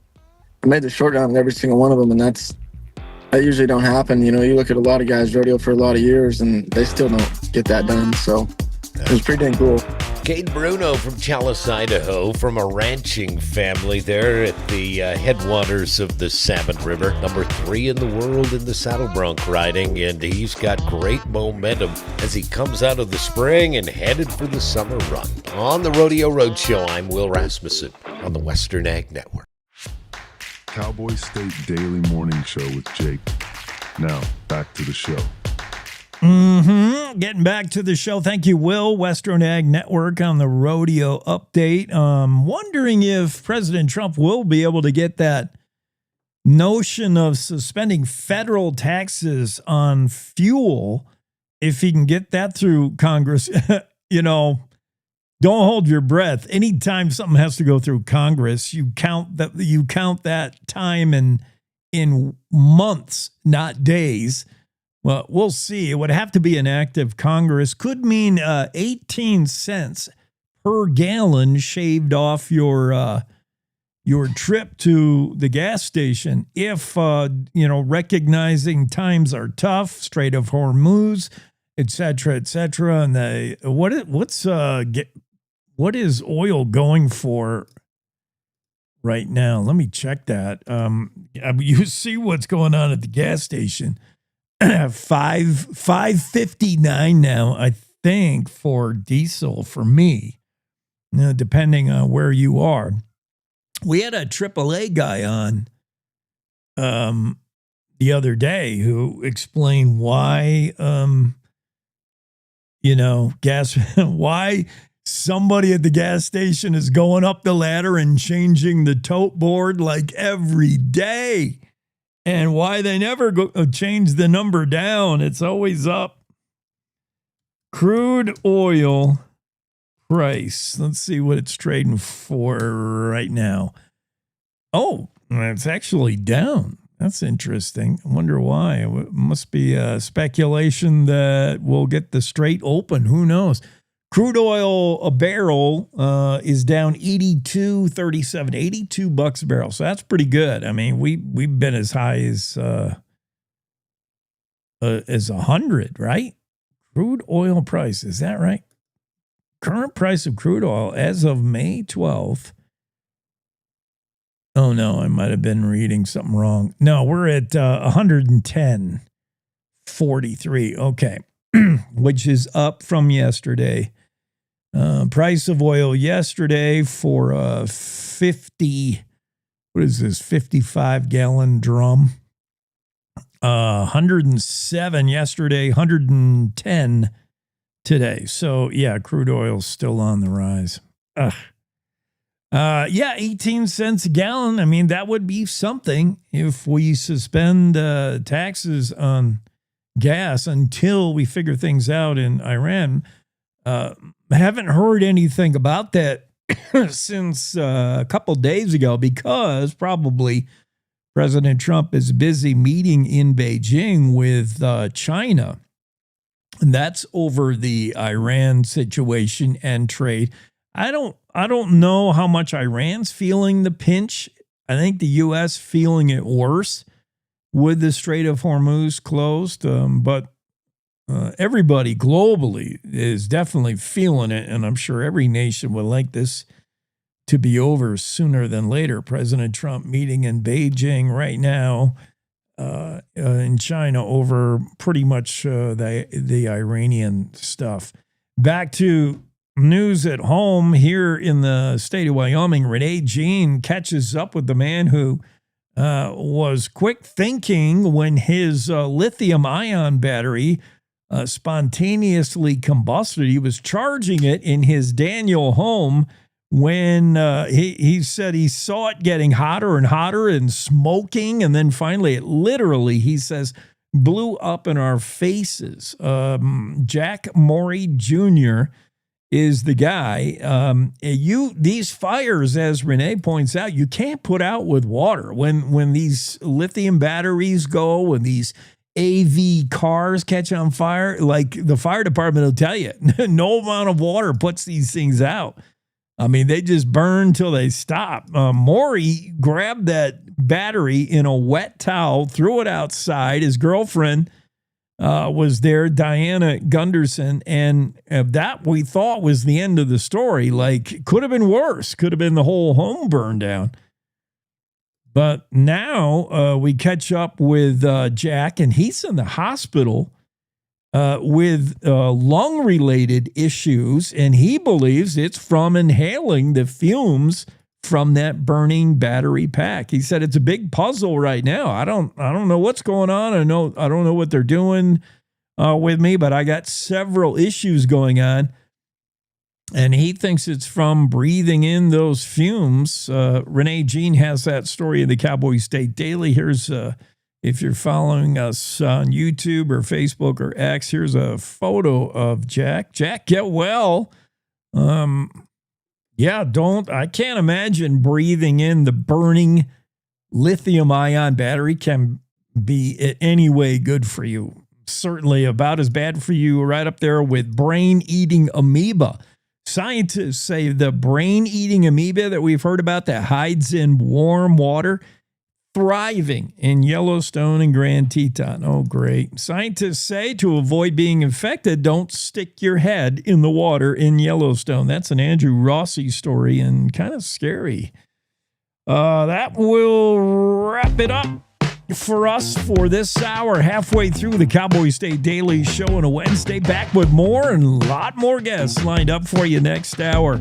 Claire McFarland will lead the lineup when we come back after news. It's time to take a look at what's happening around Wyoming. From the Cowboy State Daily News Center, I'm Mac Watson. After hearing the testimony Tuesday of a woman currently facing a defamation lawsuit by U.S. House candidate Reed Reisner, the Wyoming Joint Judiciary Committee voted to draft a bill to deter frivolous lawsuits that intimidate people into silence. Cowboy State Daily's Claire McFarland reports that Michelle St. Louis is being sued by Reisner for defamation after making online comments about him. The bill is tricky, right? Because Wyoming and its federal courts have processes for dismissing meritless suits already. So what this attempts to do, there's two ways to do it. You could introduce a new evidentiary challenge process, kind of a back and forth. And that was a lot of people were leaning toward that. Another way that lawmakers have tried and failed to do it in the past is to just give immunity to people acting within their rights. St. Louis has told Cowboy State Daily that she believes this case is an attack on her religious faith. Wyoming's already hot nuclear sector just went global, with Taiwan and Wyoming signing an agreement on modular nuclear reactors. Cowboy State Daily's Renee Jean reports that Wyoming mining expert Travis Deddy says, quote, "This deal bodes well for Wyoming." Taiwan, for one thing, has practically all but banned nuclear on its island, but they are looking at needing 6.5 times more energy in the next 3 years. Thanks to the AI craze that has gripped our globe, we're going to develop some kind of test model for them, and maybe we end up manufacturing components for it as well. So it's a big opportunity for us to grow some manufacturing in Wyoming. President Lai Ching-te, in his translated remarks, says Taiwan and Wyoming have been collaborating for some time and that the new agreements between the two entities build on previous memorandums of understanding. I'll be back with more news from the Cowboy State Daily News Center right after this. As the weather and temps improve, motorcyclists are getting out on the roads. Be sure to do your part, share the road, and keep everyone safe. Look twice, save a life. This has been a safe driving reminder from the Wyoming Department of Transportation. My name is Joanne, and I'm a mom of 6 here in Casper, Wyoming. When you raise a family here, you don't just think about today, you think about the future, where your kids will build their lives and where your grandkids might grow up. What worries me is that my kids will have to leave Wyoming to find good, high-paying jobs. That's why Build Wyoming matters to me. Data center jobs are high-quality, high-paying jobs, the kind that give families a real reason to stay and build a future here. Give our kids and grandkids a reason to stay, and they will. Build Wyoming with Prometheus Hyperscale. Go to buildwyoming.com. Out here, it's not just about the ride. It's about the grit behind it. The early mornings, the hard miles, and the legacy we carry forward. Our job is to protect what you built. Our focus is your goals. With our tools, your family can manage the land and the finances for generations to come. Powers Land Brokerage, working ranches since the 1880s. Please visit powerslandbrokerage.com. Cowboy State Daily News continues now. Longtime Cheyenne performer Michael DeGrieve, who sang at the Hitching Post 6 nights a week for 30 years, passed away on Monday in Oregon. Cowboy State Daily's Zach Sontag reports that the singer had been battling prostate cancer. That's according to DeGrieve's wife. Michael DeGrieve's career from a Hollywood hippie to a Wyoming native, effectively, is such a fascinating arc. I mean, here is somebody who grew up in northern Los Angeles and was an immense talent on the basketball court. He might have gone on to the NBA, and then he fell in love with rock and roll, and he started playing more guitar. And it's funny how he ended up in Wyoming. He came here on a gig. He was planning on staying for 2 weeks and then packing back up his Volkswagen van and going to the next gig, but he fell in love with the place. Though his career began in the rowdy orbit of rock and roll icons like Jimi Hendrix and Janis Joplin, DeGrieve came to feel most at home in Cheyenne.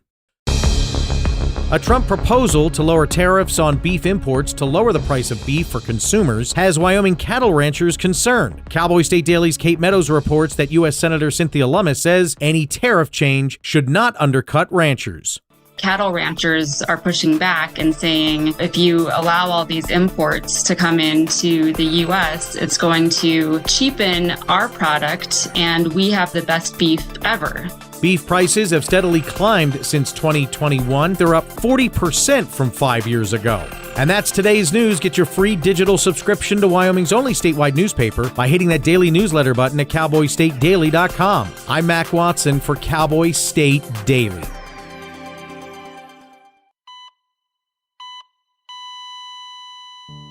Christopher Holton. I'm very active. It was a Saturday morning. Normally I go for my normal walk. With no warning, Chris suffered a near-fatal heart attack. But thankfully, Brian Buckley, a bystander, saw him collapse and rushed to help. He did this big gasp for air and then just stopped. It's like I went into autopilot. It's like all that training I did back in the day around CPR just magically came out of nowhere. Because of the CPR training that Brian received, Chris did make it and didn't die on the trail that day. CPR training provided by the American Heart Association. Looking at your hands, these two hands could save a life. Being a father, you want to be around. You want to be around for your kids. Heart disease is America's #1 killer.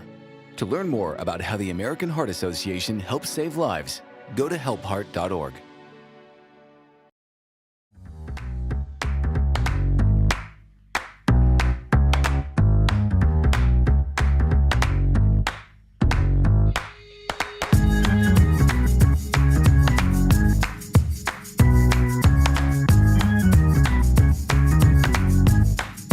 Yeah, welcome back from news. I'm excited to talk to Representative Martha Lawley.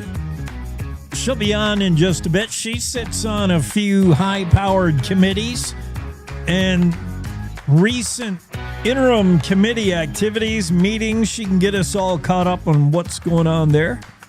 Jared Petrino will drop in and we'll get UW Sports some new basketball recruits for the team. Through the transfer portal, incoming basketball players, I think 3 of them, and Coach Wicks excited about who they are, and we'll see if Jared Petrino knows who they are. Also, that quarterback, we got a quarterback competition, Wyoming Cowboys, 2 kids to choose from, including Mason Drube, a local homegrown product, a high school standout. I would love for this kid to have success in Laramie.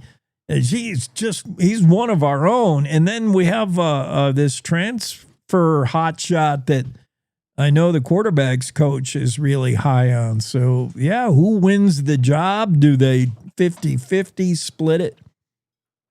It'll be interesting to see how that plays out for the brown and gold. Claire McFarland is perhaps pulling an Andrew Rossi. Yeah, I don't know. Andrew is out of office. There's Claire. All right, finally. I guess I just have to call them out and say, you know, Claire, where is you? And she'll pop in. We got some McFarland stories that I need to make more sense of because they get a little political, and that's not my thing. But Claire can help us figure it out. What? What's going on in County 10? I'm behind schedule today. I'm sorry. Yeah, me too. I know. Me too. It's all right. Okay. I can't drink coffee fast enough. Yep. Do you have any words of wisdom? Mark Hines dropped the quote of the day for us yesterday. Friends don't set friends on fire. That was in the news. What do you got for us today? Any quote we can put up saying Claire McFarland? You got to prompt me. What are you interested in today? What are you thinking about? All right, let's go to all right, the Reed Reisner lawsuit, the woman sued by House candidate Reed Reisner, not the only lawsuit, but one of them. And this sounds like, and certainly the victim here, the woman sued, says it should be anti-slap kind of thing. And don't we already have something in place to deal with lawsuits that are just meant to silence people, really?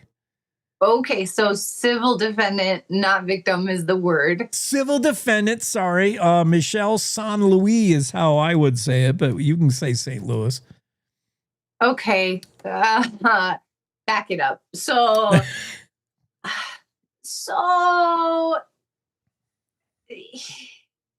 in Wyoming, sometimes there's disputes about how valid a case is, right? Mm-hmm. For example, when Chuck Gray was sued in his official capacity over a new voter registration law that the legislature enacted that he was tasked with enforcing, it was the Equality State Policy Center, I think, that filed that in federal court. And there were people calling it lawfare and saying this is bullcrap. There were people to whom it was a legitimate concern. Registering to vote is going to be really hard now. And so there's two sides of every coin. And so the trick is, if you're going to do this kind of anti-slap thing, to make something that on the one hand doesn't deprive a person of his right to have a wrong settled before a jury. There's jury trial rights in our Constitution, but also deters actual malicious, repetitive. I didn't watch Yellowstone, but I got the gist from my husband, malicious actions just designed to tie things up in court while something underhanded is going on over here. See, and there's disputes about whether we have that kind of thing in Wyoming, and they remain disputes. I've never seen a case of, everyone knows that this is just a front for something else malicious. I've never seen it just where everyone believes that's the case. If so, in the legislation that's proposed, this anti-slap, is that a law or just a bill? Where is that? It's a very, very, very conceptual rough draft that the staffers are drawing up. Really interesting. Okay, so I've covered lawsuits for a decade now, and there's this early phase, very just baby phase of the lawsuit where if you think that this is nonsense, that the claims that they're alleging, the incidents, lawyers call them facts, but they're allegations, they call them facts in criminal and civil, and but anyway, if the facts don't line up with the laws that we have in place, so whoa, all of the crap you're saying happened to you, we don't have a mechanism to sue for that. If that's the case, then the civil defendant files a motion to dismiss, and if the judge agrees, he'll often dismiss without prejudice, meaning, if you tighten up, if you figure out what the heck you're trying to say, you can come back into my court and try again. Let's ask this, Claire. Claire McFarland is with us, Cowboy State Daily. We're talking about this story, but it plays into this whole lawfare, lawsuits. SLAPP, by the way, is SLAPP, and it stands for strategic lawsuits against public participation. Without this anti-SLAPP legislation, right now today, if you're a civil defendant, if you're sued, two things I imagine are going to be a problem for you: how fast you can get this resolved, because for the time that you're slapping the lawsuit, you are silenced, and then how much is it going to cost you to defend yourself? Does the defendant have any recourse? Is this going to be settled quickly? And who decides? Does a judge take an initial look at this and says, this is ridiculous, I'm throwing it out? How fast can that happen? And can you recoup costs you may have made for representation for an attorney? All sorts of things. Yeah. So the drafts we've seen that failed had a situation where like the winner claims all. So like if I'm sued and I say this is nonsense, we're going to do a big procedure where I get to show that this is nonsense, and I win, I get the attorney fees costs. If I lose and my motion was frivolous, then the other guy gets them. I think is the drafts I've seen. Let's talk about, so like in the case of defamation, okay, you get sued for defamation and it's a public figure that's suing you, so higher bar. We talked about that with the JT Larson Cody Wiley case. We've been down this road before. Yeah. So if I'm sued for defamation, let's see. First thing I'm going to look at is the wrong they're claiming I did within the prior year. I think defamation, Wyoming has a statute of limitations that's 1 year.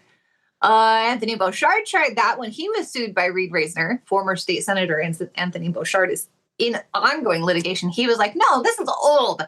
Like, you're out. But Reisner was able to successfully overcome that by showing that he only found out about the alleged defamation within a year of filing.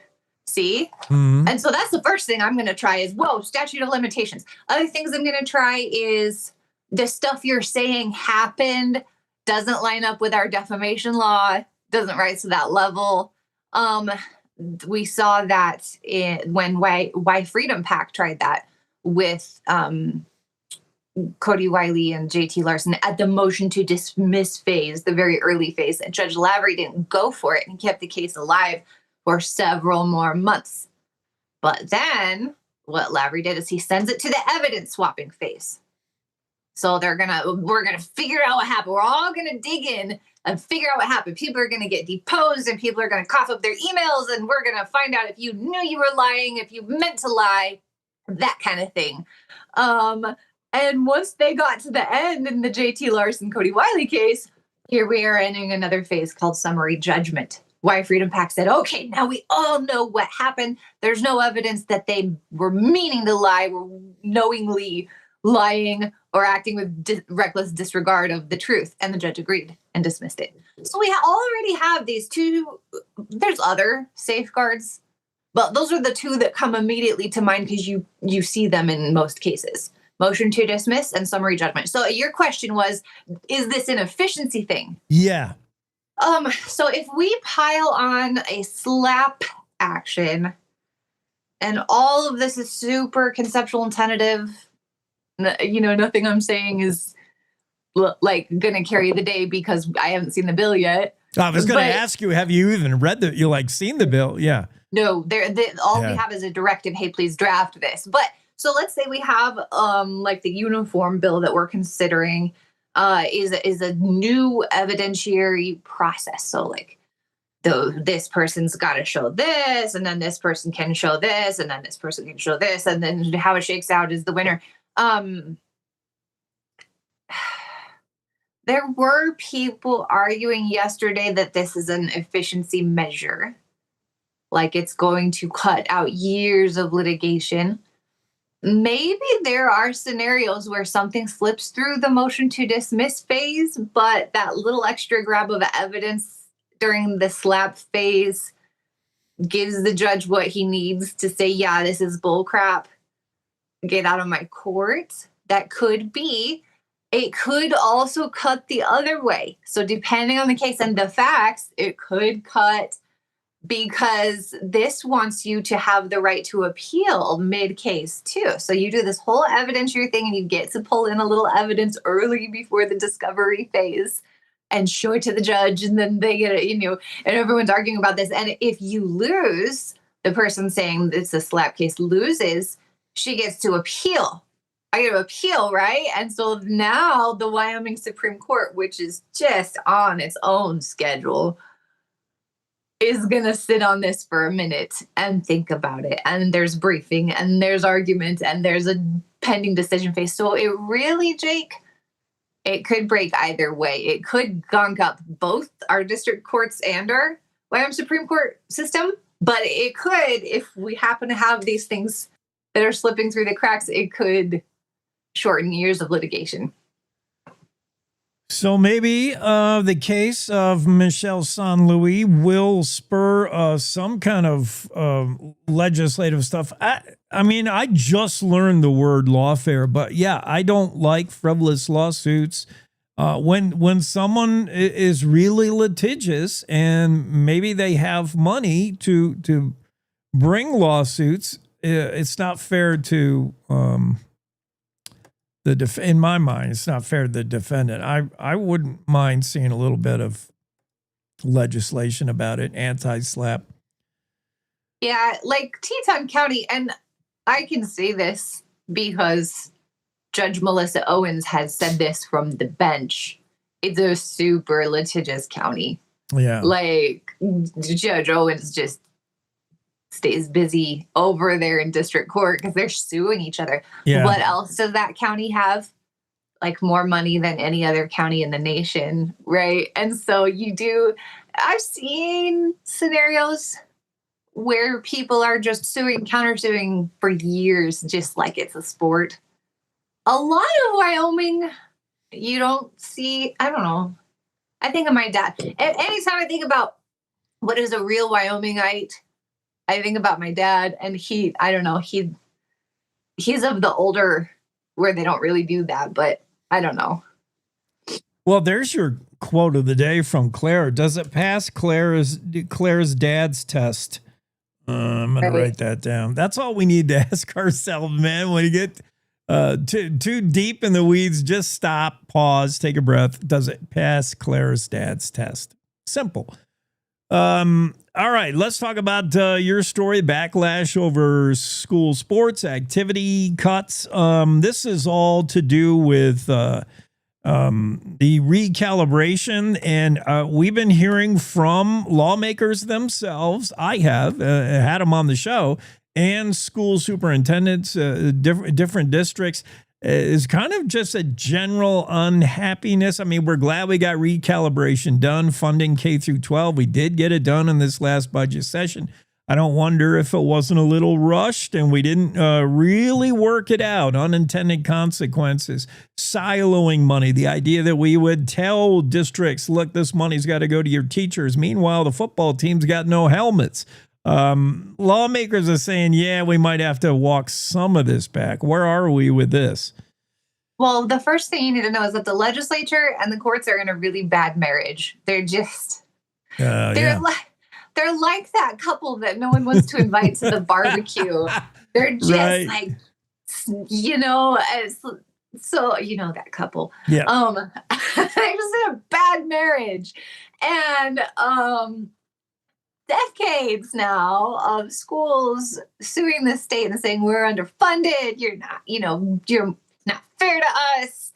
This district has more. We need laptops.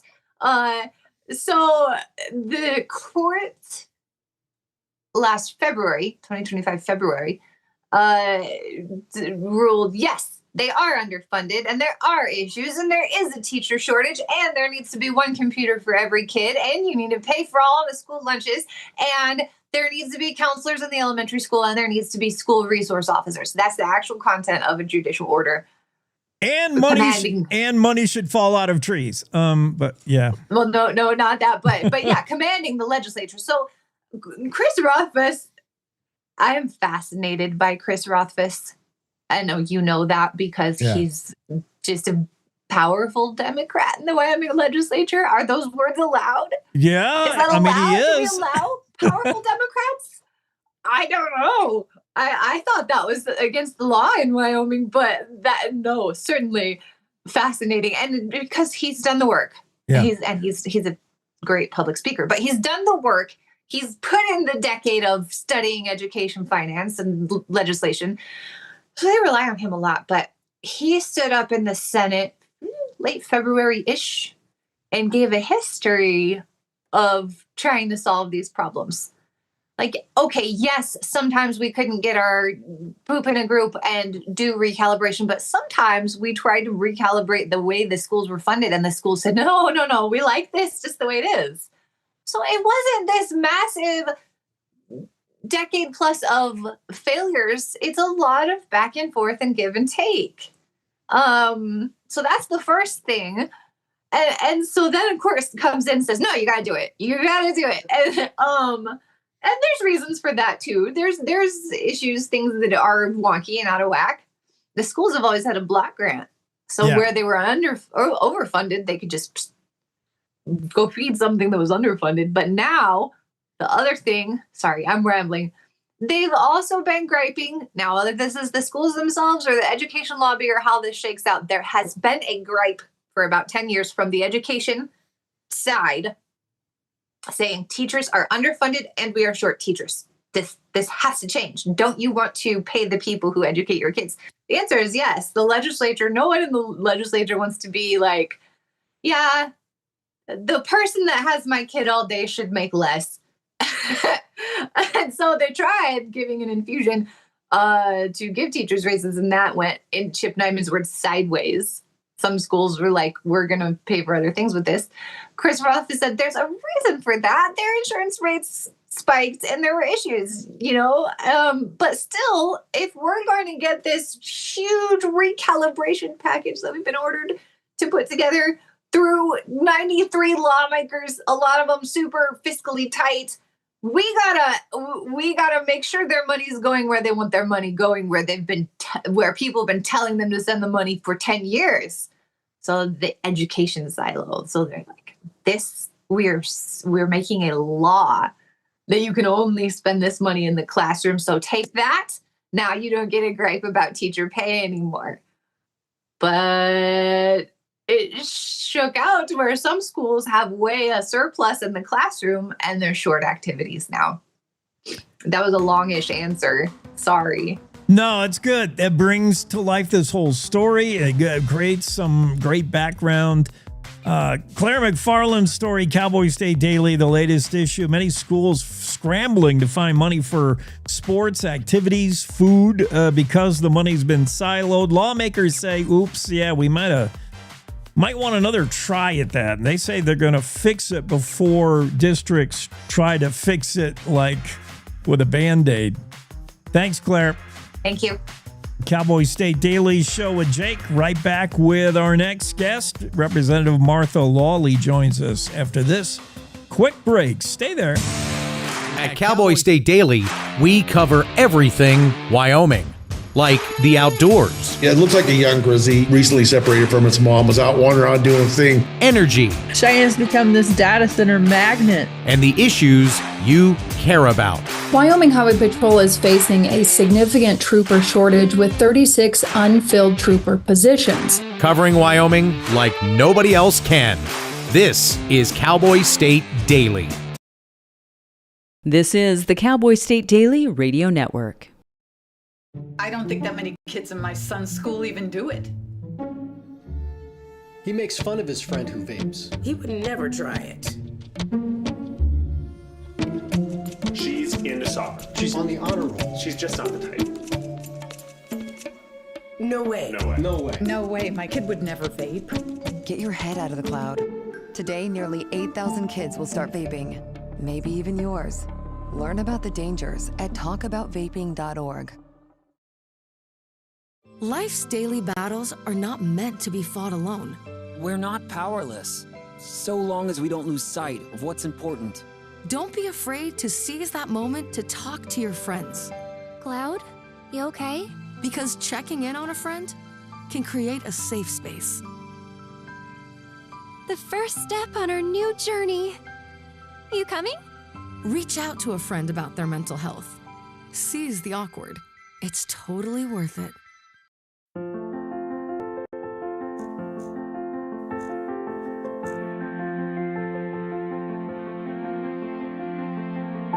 There are a lot of words I would use to describe my daughter. Kind, strong, hilarious.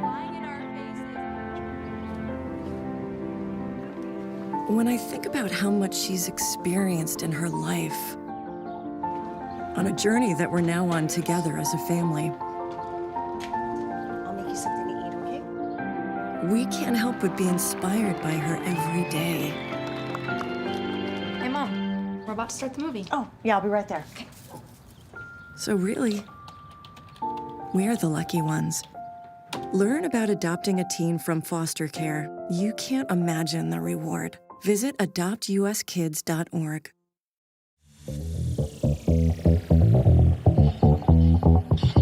Cowboy State Daily Show with Jake. Wednesday, we bring in Representative Martha Lawley, House District 27 since 22. Born in Lake Charles, Louisiana, moved to Texas to study and practice law and got to Wyoming as quick as she could, as they say. Representative Lawley, Bighorn and Washakie counties. That's your people, right? That is. Well, first of all, Jake, good morning to you, and thanks for inviting me on. I was born in Lake Charles, but I actually grew up in Moreland, Wyoming, graduated from high school here in Moreland, and then I graduated from University of Wyoming with a degree in political science, and then moved on to Baylor Law School to go to law school and then practice law in Houston for a number of years as a business litigator, and then moved back to Wyoming. So there's kind of some stuff in between, but yeah, I grew up here in Moreland. And I love Worland. What a great town. Yeah, it's one of my favorites. I want to talk about, catch us up on the latest interim committee work. You've been busy meeting there. We'll discuss that, but I don't think we've had a chance to recap the budget session with you.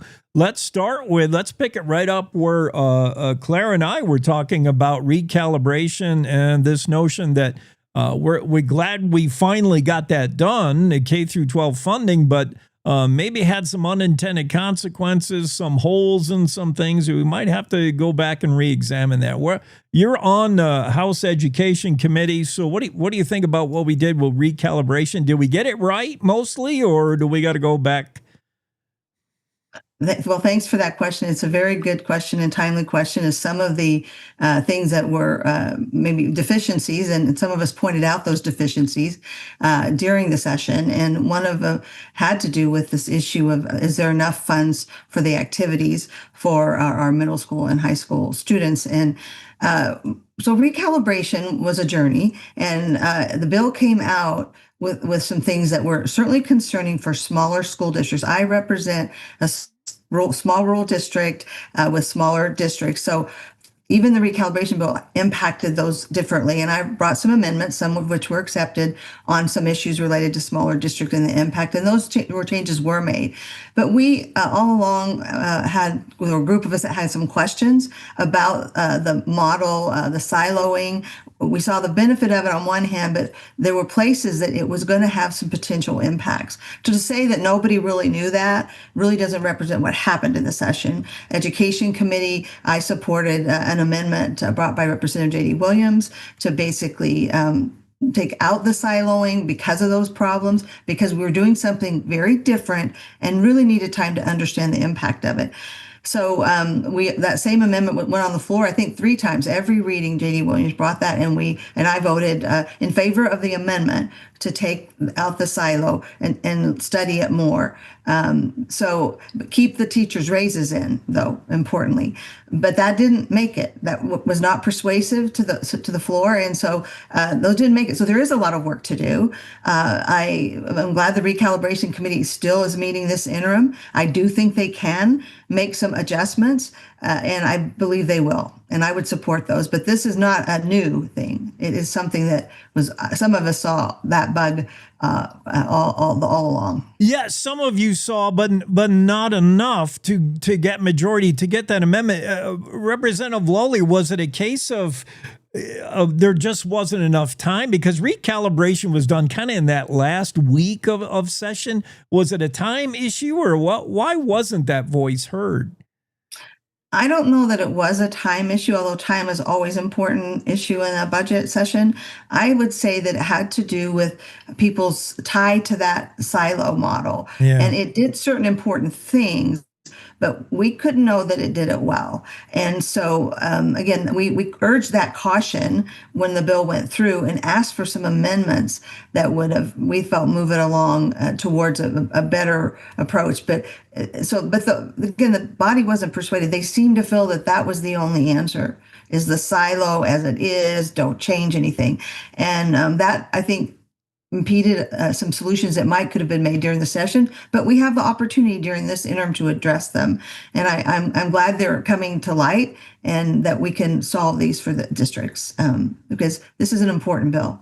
One last thing on the budget session wrap up. You sit on a handful of committees. You chair the select water committee, which is I want to talk about what went on there. You just had meetings. So knowing how committees work and getting it, talk about take us back to January when the Appropriations Committee was proposing some significant, I got in trouble for calling them drastic. I don't know what the right word is, but they caught people's attention getting proposed cuts, let's say. And was there enough transparency there? If you as a House member wanted to understand, okay, Joint Appropriations Committee, how did you come up with these numbers? What is the thought behind some of these proposed cuts? Do you felt you got enough info there? Because I don't know the rest of the House understood what the committees were after. Yeah, that's a great question, Jake. And I do not feel that the Joint Appropriations Committee really did their job, which I view it as in committee work, that you're doing the work on behalf of the larger body and that you would want to, in any area of cut, explore that in your committee meetings. You would want to address the chairmen of departments about questions you had or concerns, or even some questions that might be something like, if we cut this, what would the impact be on your agency? And none of that was explored.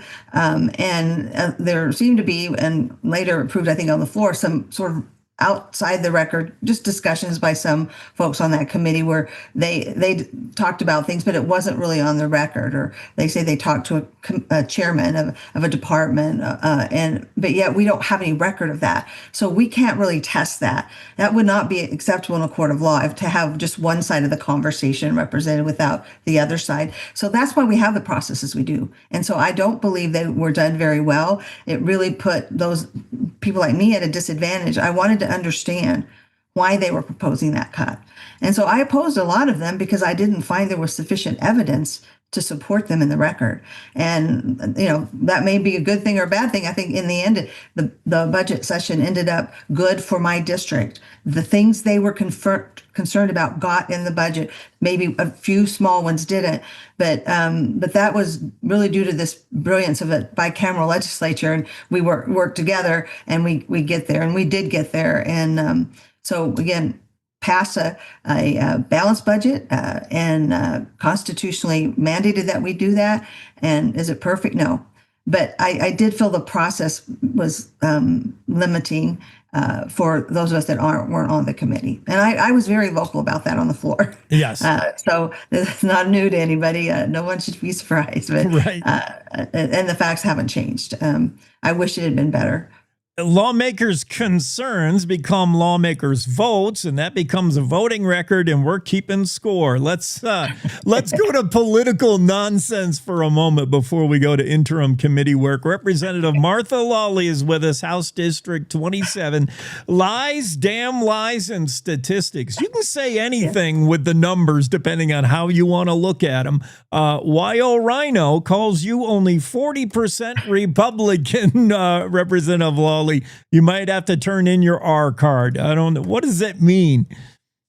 Well, to me, it means very little. The scorecard I'm interested in is what my constituencies believe about how I represented them.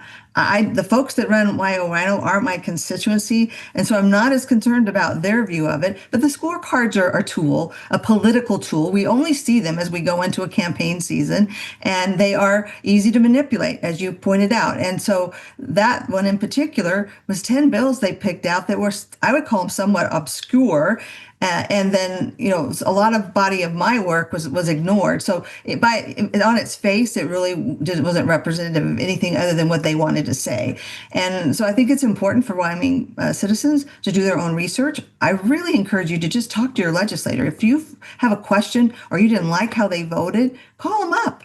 We can do that here in Wyoming. Send them an email. Ask if you can meet them. Communicate with them as the first line. And also the scorecards, I would say, really importantly, are very subjective. So what actually makes you a Republican? We have a platform that has these big ideas in it. And to say any one bill, there's some clear examples of where a bill would violate that platform, but it's a concept as timeless ideals. It was intended to be a guidepost, not a whipping post. And when people do that, they have to make their own evaluations of whether this bill fit into this part of the platform or not. And I'll tell you, some of those are not really clear. Those lines they draw, I'm like, how did they get that? But again, it's sort of serving a purpose. And so the end result really is manipulated. And also we've weaponized the platform, as some folks have. And that's a concern really for the whole Wyoming Republican Party. Well, what a novel idea. If you want to learn something and keep score yourself or have questions, just reach out to your representative. Duh. Yeah, some of these groups that come out with these scorecard things, they already have the end goal in mind. Then they got to work the numbers to get there. It's outcome-driven data. I think we all know that. We're not fooled by that. Representative Lawley is with us. Let's talk about interim committee, select water committee. You chaired, just had meetings earlier this month. Stormwater infrastructure, use of water. We're in a drought, and we're talking about data centers. How much water do they use? Is there enough water left over? I just heard news not long ago. There's a city in Texas that's going to be out of water by the end of 2027. Water, a huge issue, definitely in Wyoming. What did you learn? What did the committee talk about? Well, we talked about a number of things. First of all, our topic was consumptive use of water. And what that is when water is used and not then available for reuse. So agriculture, irrigating is an example of just evaporation of water. And certainly some industrial uses qualify as consumptive use. One of the probably standout pieces of information, kind of perspective setting, is in Wyoming, 80% of our consumptive use is agriculture. So 20% then is everything else. So that's municipal, industrial, and other types of things. So just a perspective of the consumptive use and what we have already in Wyoming as consumptive use. So that was a starting point. And honestly, I was a little surprised by how much with ag. I would not have guessed that, actually. That's good to know. 80% is ag use, where I would say, AI and golf courses and making snow at the ski resorts, that's what's using all the water. Very interesting. Yeah. It just is. It sets a perspective, but again, Wyoming has always been vigilant about their water. Even as a territory, we're vigilant. In our Constitution, we took the approach that the state owns the water, and we have regulated the water. Much of that done through primarily the state engineer's office in Wyoming, but there's also some work by DEQ. We have always taken our water seriously. We see it as a precious resource, and I think those are all good background things to know as you then dive into data centers in particular. So what did we learn? Well, we learned that the technology is changing very quickly, but we learned some things about how the local governments interact with this process. So a really important thing that emerges is the importance of local government performing its role well on behalf of its local citizens, because many of the decisions around data centers are going to be a local decision for that community. So I think there's some interesting ideas about, it's really outside the select water realm, but helping equip communities to know what tools they have in their toolbox when a data center or any other industrial development comes to them with a proposal. What can they do to protect their citizens, to protect the water and other resources? So I think there was some really good information on that. We also learned that the use of water in data centers is changing drastically. If we'd had this conversation 5 years ago, we'd be talking about a lot more water than we're talking about today. And the new technology, or the current technology that's been updated, has really reduced. So we saw some statistics. We've got some statistics from the city of Cheyenne. So, because here's the thing, all of the water centers, the 13 in the Cheyenne area in particular, are all on the public water system. So it is very easy to measure what they're using. We don't really have to guess about that. So right now, currently, one data center equals the use of 2 acre-foot of water per year. And that's roughly the use of 8 single-family homes in a year. So again, to give you a little perspective, and the technology that's coming that we heard about is even more important because it's going to reduce that even more. They're going to use other techniques, other methods. And so the direction of the use is going in less and less water. That's what we want in Wyoming. We want to still, and we already do for the DEQ, like what happens with if they discharge water, things like that. There's already rules, many rules about that while we protect our water. So those things are already being managed, if you will, evaluated. So some surprising things. I know there was a lot of concern about water, and I understand that. And so I really think when citizens have concerns, we take them seriously. And to me, take them seriously means, Jake, that we really take the time to understand the facts. Where are we? What's happening before we kind of launch off with a solution? And so, again, that's really important. My dad taught me when I shot a gun that the process was, Martha, get ready, then you aim, and then you fire.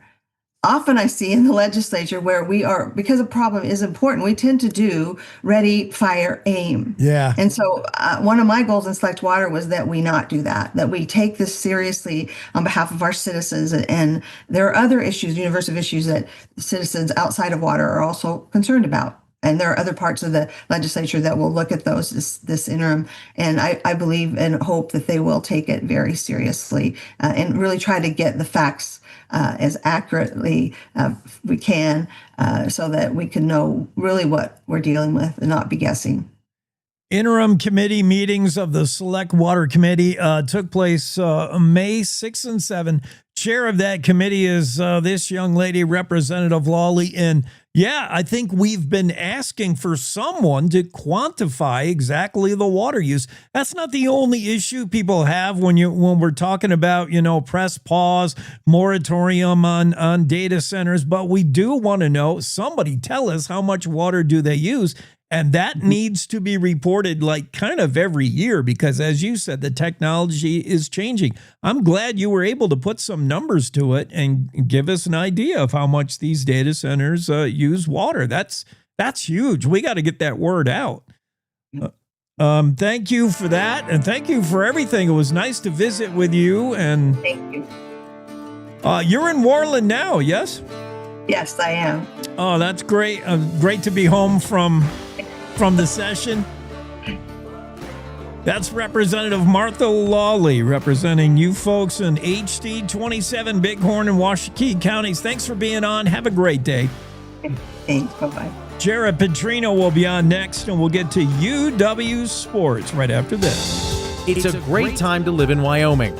Just one of the exciting developments in our state is the resurgence of energy. Wyoming is America's energy breadbasket. Cowboy State Daily has a team of reporters that not only give you the facts, but the perspective and state as well as global analysis that is so important in understanding this pivotal time in Wyoming's history. Count on Cowboy State Daily for the news and perspective you need at cowboystatedaily.com. You're listening to the Cowboy State Daily Radio Network. Who can you turn to for news you can trust? Your local TV and radio broadcasters. You trust us to keep you safe during times of crisis and to deliver the weather, sports, and entertainment you rely on every day. We bring you the facts you need to make decisions that matter. And as misinformation floods social media, you can trust your local stations to deliver the truth. Text TV to 52886 and tell Congress you rely on your local stations for trusted news. You handle the healthcare, we'll handle the marketing. In need of a spark for marketing your medical practice?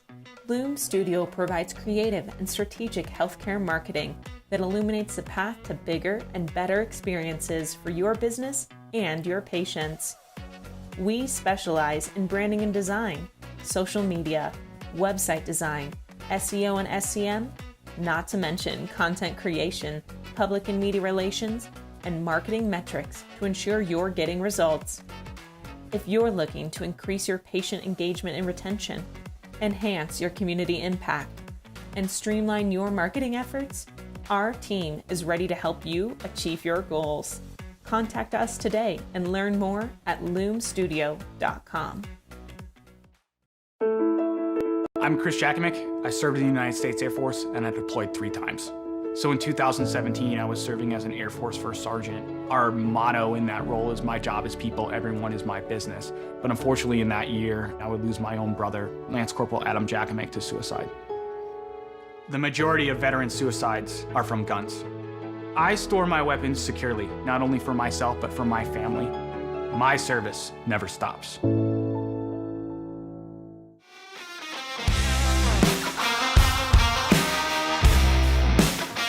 It's a Wednesday. That means Jared Petrino is on the show to talk UW sports. The topic of this conversation, the transfer portal giveth, taketh away, it is giveth lately. We got 4 new basketball players. Coach Sundance Wicks excited about it. What do you know of these 4 names? Anybody going to be able to help us? Yeah, I don't know. It's going to be interesting. I kind of like the idea of going a little bit of international flavor with a little bit of, with some guys that are from smaller programs that are coming up to a bigger program. I kind of like that style, to be honest with you, because you get those guys that are hungry, so. Well, the women have already done that, right? We talked one day about the women's basketball team, and they're all from another country. I think that might be a neat way to go. Yeah, for sure. And I think Coach Legursky was the one that kind of kicked that off back when he hit that Australian market with Hannah Zavik and some of those big hits that he had back in the mid 2000s and kind of carried over. And there's a lot of basketball players out there, and they come in with good fundamentals and they fit in well into Laramie. So. Yeah. We'll have to wait a little bit to see what that team looks like, but. Bringing back some core players, adding these new 4, exciting news for Wyoming basketball next year. One, not to interrupt you there, but one interesting nugget for you to learn here, Jake, on this international thing is now this ruling will get changed here very shortly, but as of right now, international players cannot receive NIL. So the only way they can actually get an NIL check is on their home soil, so that when they go home for like a break, someone has to hand deliver them their NIL check, but it has to be on their home country soil. They can't get it here.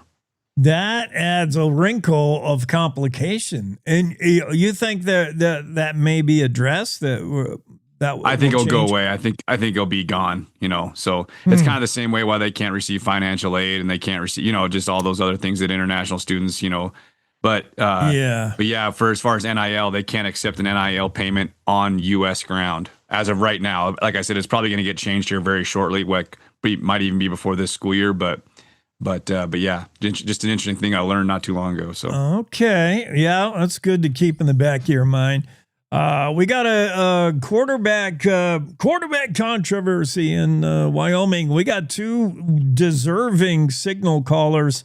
The homegrown kid, Mason Drew, we're rooting for him. He's Wyoming through and through, high school standout.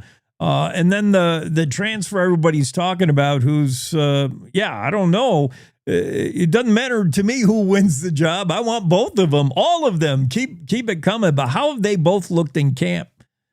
Yeah, I think it was a really good spring ball. I think early on you could definitely see the competition weighing out pretty big, and it doesn't hurt to have 2 good quarterbacks, to be honest with you. I'm just glad we have a competition. I mean, we haven't really crowned a guy yet, but at the same time, obviously if you're looking through the tea leaves, you see, you don't really bring in a guy with 1 year, and you probably, I'm assuming, I don't know exactly, but I'm assuming that they gave him a pretty decent NIL package, but they're hoping he's the guy, and give Mason one more year to learn underneath the system and get one more year of experience. But then again, who knows? There might be some packages both. And when you have a running quarterback, you never know when you're going to need a guy, behind him. So it doesn't hurt to have two solid. And to be honest with you, we all liked how Landon Sims looked last year, and he got himself back for spring ball to do some stuff, and so that's a good vibe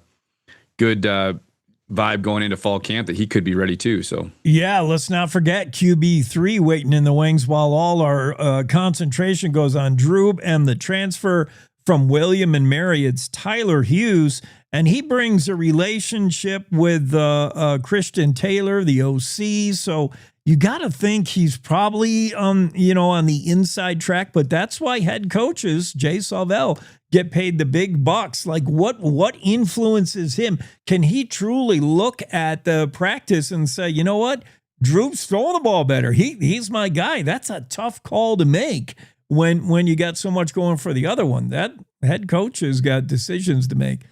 Yeah, absolutely. And especially when you have guys that are great on their feet.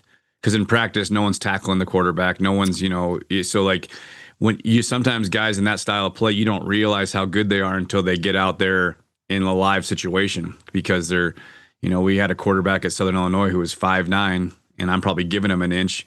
He wasn't a great practice player. He didn't win the job. But when you got him out there on a Saturday afternoon, he could play and make plays. It was fun to watch. And that was the wrinkle he had, is being able to create plays and extend plays and do things with his feet. So very similar to what Hughes and Mason both do. And so it's tough to evaluate when they're playing kind of in a structured, harnessed environment. No one can touch him. You can't tackle him. You can't, was he down? Is he down? I don't know. That's a sack. Is that not a sack? In a live situation, it might not have been. So that's a good reminder, Jared. There are things that are not measurable in an athlete, and it came up in what we just saw with the NFL draft. You got these combines where a guy, he's just on a clock, he's running the 40. How high can he jump? And none of these things are directly applicable to his compete level and what he brings when you actually play a football game. Right. Those are such intangibles. Do you find that happens a lot? A guy's undrafted and then or he's a late round draft and you plug him in and you're like, holy cow, he can play football. When it actually comes to a game and it's meaningful and you're keeping score, it's a different athlete. Yeah, absolutely. No, 100%. The old saying is the combine doesn't measure heart. So you don't have that element. And when you get guys out there, you find guys that want to compete and who are hungry and, who are guys who are just satisfied being there. And so, but yeah, you definitely find those. I mean, it's something that you got to hang your hat on. And some of the programs you see I would say in the NFL, the teams that are successful have found guys like that because it helps balance your salary cap. It helps balances, but you find guys that are, they're not going to be a high maintenance guy when it comes to money, but they just want the opportunity to be able to play. So, yeah.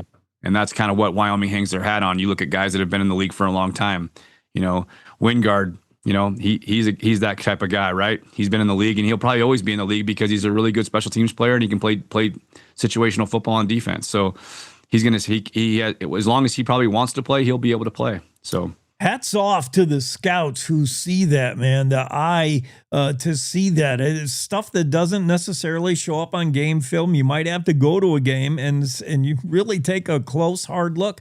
And those scouts that find those gems, their job security is pretty good.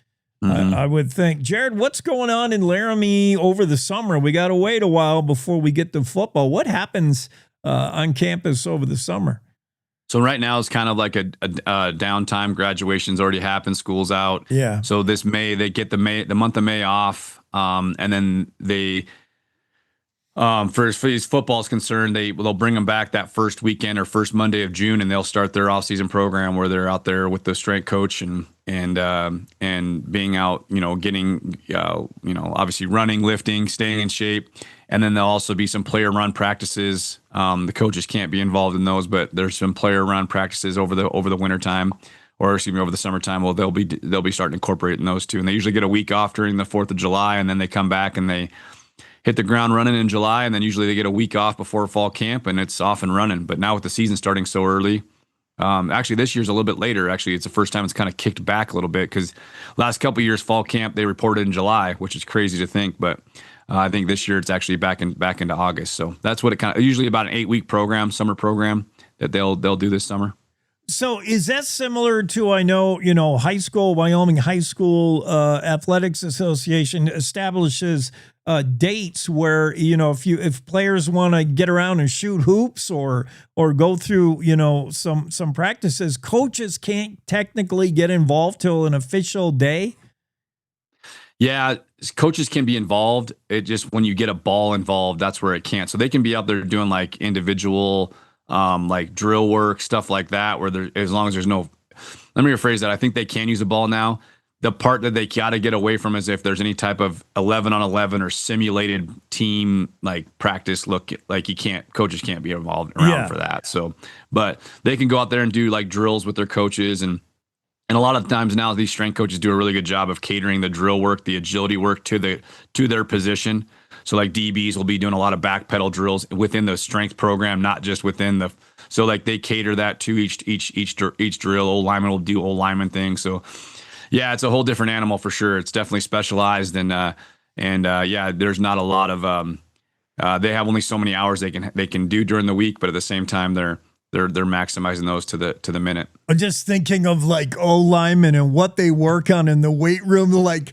To keep their arms, keep your hands off me, like that old lineman, man. That's really specific skill set they bring is pretty cool. For sure. Yeah, well, it's tick season for everybody in summer, unless you're on the football team, and it's spider season as they get ready for the fall in Wyoming Cowboy. I hope nobody gets hurt. Like, just go like half speed, kids. Like, save it, man. Stay healthy for sure. Get them to the starting line. That we just got to get them to the starting line.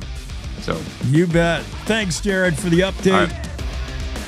Cowboy State Daily Show. It's Jared Petrino talking all things UW sports football. Going to be here before you know it. Although we never want to rush summer in Wyoming. Let's enjoy all of that. Time for top of the hour news for our radio affiliates. We'll meet up again in about 6 minutes for the final hour of the Wednesday edition of the Cowboy State Daily Show. News next. It's time to take a look at what's happening around Wyoming. From the Cowboy State Daily News Center, I'm Mac Watson. After hearing the testimony Tuesday of a woman currently facing a defamation lawsuit by U.S. House candidate Reed Reisner, the Wyoming Joint Judiciary Committee voted to draft a bill to deter frivolous lawsuits that intimidate people into silence. Cowboy State Daily's Claire McFarland reports that Michelle St. Louis is being sued by Reisner for defamation after making online comments about him. The bill is tricky, right? Because Wyoming and its federal courts have processes for dismissing meritless suits already. So what this attempts to do, there's two ways to do it. You could introduce a new evidentiary challenge process, kind of a back and forth. And that was a lot of people were leaning toward that. Another way that lawmakers have tried and failed to do it in the past is to just give immunity to people acting within their rights. St. Louis has told Cowboy State Daily that she believes this case is an attack on her religious faith. Wyoming's already hot nuclear sector just went global, with Taiwan and Wyoming signing an agreement on modular nuclear reactors. Cowboy State Daily's Renee Jean reports that Wyoming mining expert Travis Deddy says, quote, "This deal bodes well for Wyoming."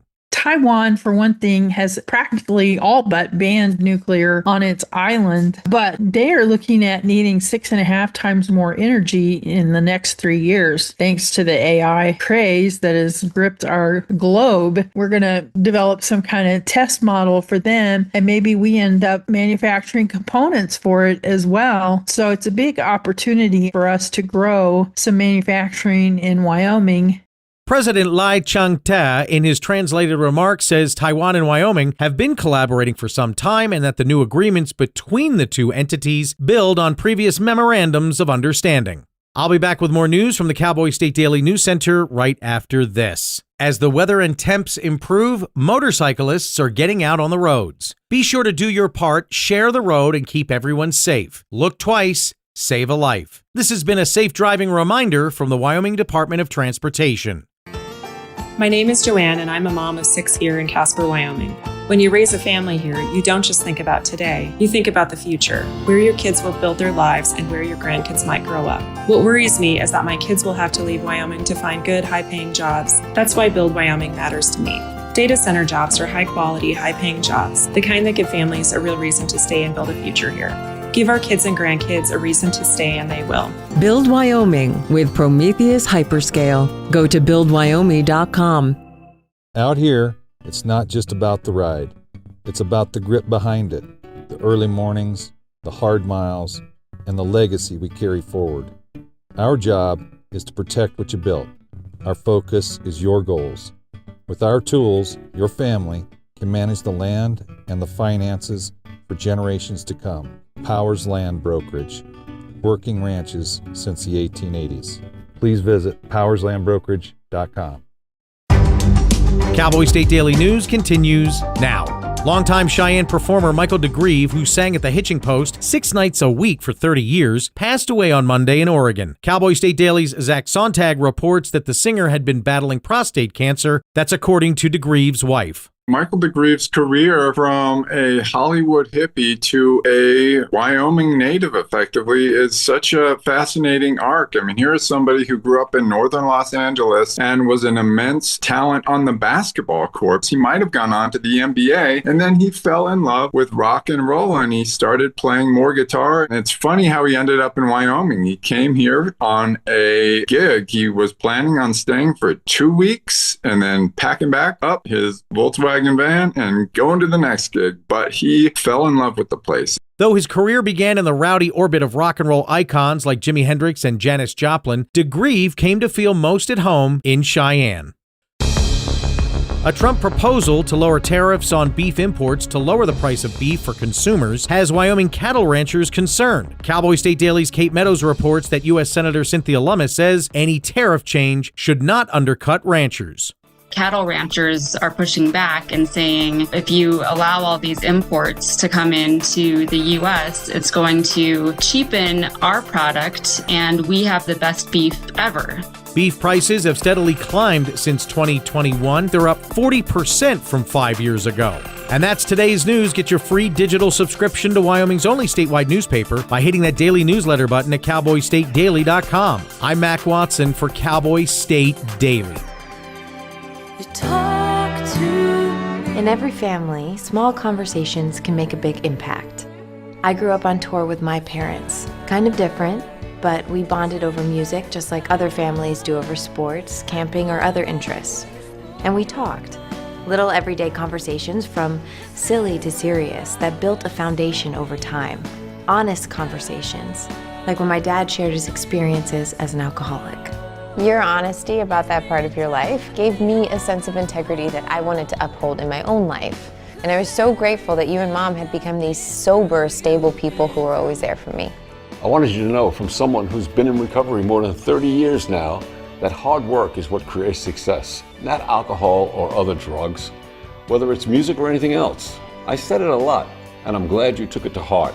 Talk, they hear you. For more information about talking with your kids about underage use of alcohol and other drugs, visit underagedrinking.samhsa.gov.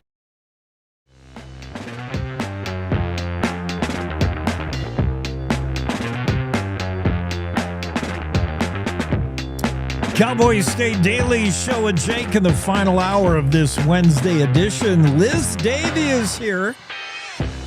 Liz, we'll catch you up on the latest of what she's doing now. Project coordinator for the Greater Yellowstone Fire Action Committee. And she'll have to explain more of what that is. Retired from an illustrious 40-year career with the Forest Service. 40 years? You must have started with that outfit when you were in kindergarten. That's not possible. Yeah, and you make your home, you over there in your own private Idaho right now? I am. I'm in Driggs. Oh, awesome. I get to Driggs every once in a while when I go golfing. I golf over there. Or if I'm on my way to Grand Targhee, drive-through drinks. Very nice. So we're going to talk fire season. Your name came up in a recent article in the Cowboy State Daily, and this feeling that the drought we're in, the lack of a winter, warm temps over the winter. Oh my goodness. We didn't have the snowpack in many places in Wyoming. That's concerning. And some of the record-breaking temps over the winter. It was like T-shirt weather at Christmas, really unusual. That wasn't the case leading into the 1988 Yellowstone fires, but you still get some vibes like we're headed for trouble, Liz. We are. A lot of folks are saying this is lining up to be like 1988 with a low snowpack year. And then, March was unreal. We were in T-shirts, like you said. And then we had, usual kind of precipitation in April. That's great, but we're still down in moisture levels. And it's lining up to be like 88. The winds are high. The vegetation going into the summer is going to be quite dry due to lack of moisture all winter long, going into the winter in a drought, and these high winds. So it'll just depend upon what happens, what we see, what kind of moisture we get this summer, when it comes, how much. We can keep our fingers crossed. Yeah, and Liz would know about the 1988 fires. You were right there first and front. You were on the front lines. We'll talk about that in a second, but unlike leading into the 88 fires, the winter prior, 87, 88, was a normal winter. It had plenty of snow. It brought that spring green up, which is sometimes a precursor to a fire season. I've talked to a lot of fuel specialists, and they say that's great that spring is, a green up. But when all that growth cures and dries up, boy, watch out in August. Is our winter, the spring green up that almost isn't even happening or is going to be over so soon? Is that cause for concern also, or worse or better? I don't know. Certainly we don't have snowpack, and we got the fuels are going to be ready to go earlier maybe than August. That's, July, August, we start to see those wildfires. It could be June. Yeah, and that is an issue. It might dry out earlier. South-facing slopes, they get that sun beating on it, and those plants are going to dry out. Somebody already noticed that some of the plants are shriveled. I don't know if that's from lack of moisture this spring, the frost we had a few weeks ago, combination of both. But yeah, those are definitely fine fuels that will help fuel or move a wildfire around. And if it gets under a tree canopy, off and running. Your work with the U.S. Forest Service was, what your district rangers do. You were all over the place. Started Bridger Teton Forest in Big Piney. You then made your way to Ashton Island Park District, but that is not necessarily firework. I know a lot of people at the Forest Service, they go into different areas, and sooner or later, the nature of it is you're exposed to like wildland firefighting, and some catch the, excuse the pun, firebug. How did it work for you? What was the first fire you were on where you said, "Whoa, this is exciting. I want to do more of this"? I'm not sure I ever said that, but when I was growing up in the Forest Service, we didn't have the big fires that we have now. And so I mostly fought fire as just the auxiliary part of my job. I was working in timber and forestry, district ranger. I worked in fuels for a while. But yeah, we didn't go off on big fires like folks are doing now. Sure, there were the 20-person crews that would travel all over the West and, get different firefighting experiences. I mostly stayed home. This is going to sound funny, but I found fire very boring at that time. We weren't really busy often as a crew or going out on an engine. We kind of hung out and waited, or we were doing what's called mop-up, which is the cleanup after the flames go through. That's not the case anymore. Fire crews are very, very busy. They see a lot of excitement. They see a lot of intense fire. They learn a lot about fire behavior, which is a positive part of that job. So yeah, it's just a different world these days, given the different conditions, the accumulated fuels across the West, and in particular in the greater Yellowstone area. We've burned in the greater Yellowstone area, but not like we did in 1988. So I think just the conditions this year, the weather, obviously, but also in 1988, we were at the end of a bark beetle epidemic. A lot of the trees were dead, and we're in that same situation again. We had a bark beetle epidemic that started in 2000-ish across the ecosystem, and it's killed a lot of trees. So we have a lot of standing and down dead, and that is major fuel for fire. So, those things are also lining up. Like I said, let's hope we get the moisture when we need it. Yeah, Bod, we should learn from the past. Liz Davy is with us, and I've heard you say we should have seen it coming in 1988. I'm sure we learned a lot from those fires and how we handle them now. You were there. Take us to 1988. What was your role? What did you experience? And then we'll get into what maybe we can take away from that. Maybe we do things better. Maybe we learn something. Sure. Well, like you pointed out, I was in Island Park, Idaho. That's where the largest fire started. That was part of the 1988 fires, the North Fork Fire. That's the fire that threatened Old Faithful and West Yellowstone. And it started by a person. And so that just reminds people, don't toss your cigarette butts out, because that's how it started. A cigarette butt in a slash pile and off and running. The initial attack, the folks who were on the fire first, they wanted to take bulldozers into Yellowstone National Park because it was right on the boundary. Couldn't do that given the park's regulations. That's okay. We have no idea if they'd have caught the fire or not. But the rest of the summer was spent running after that fire as well as many, many other fires. And it wasn't just Yellowstone Park that burned. There were many fires in the surrounding national forests. We were so fortunate that year. We didn't lose any lives.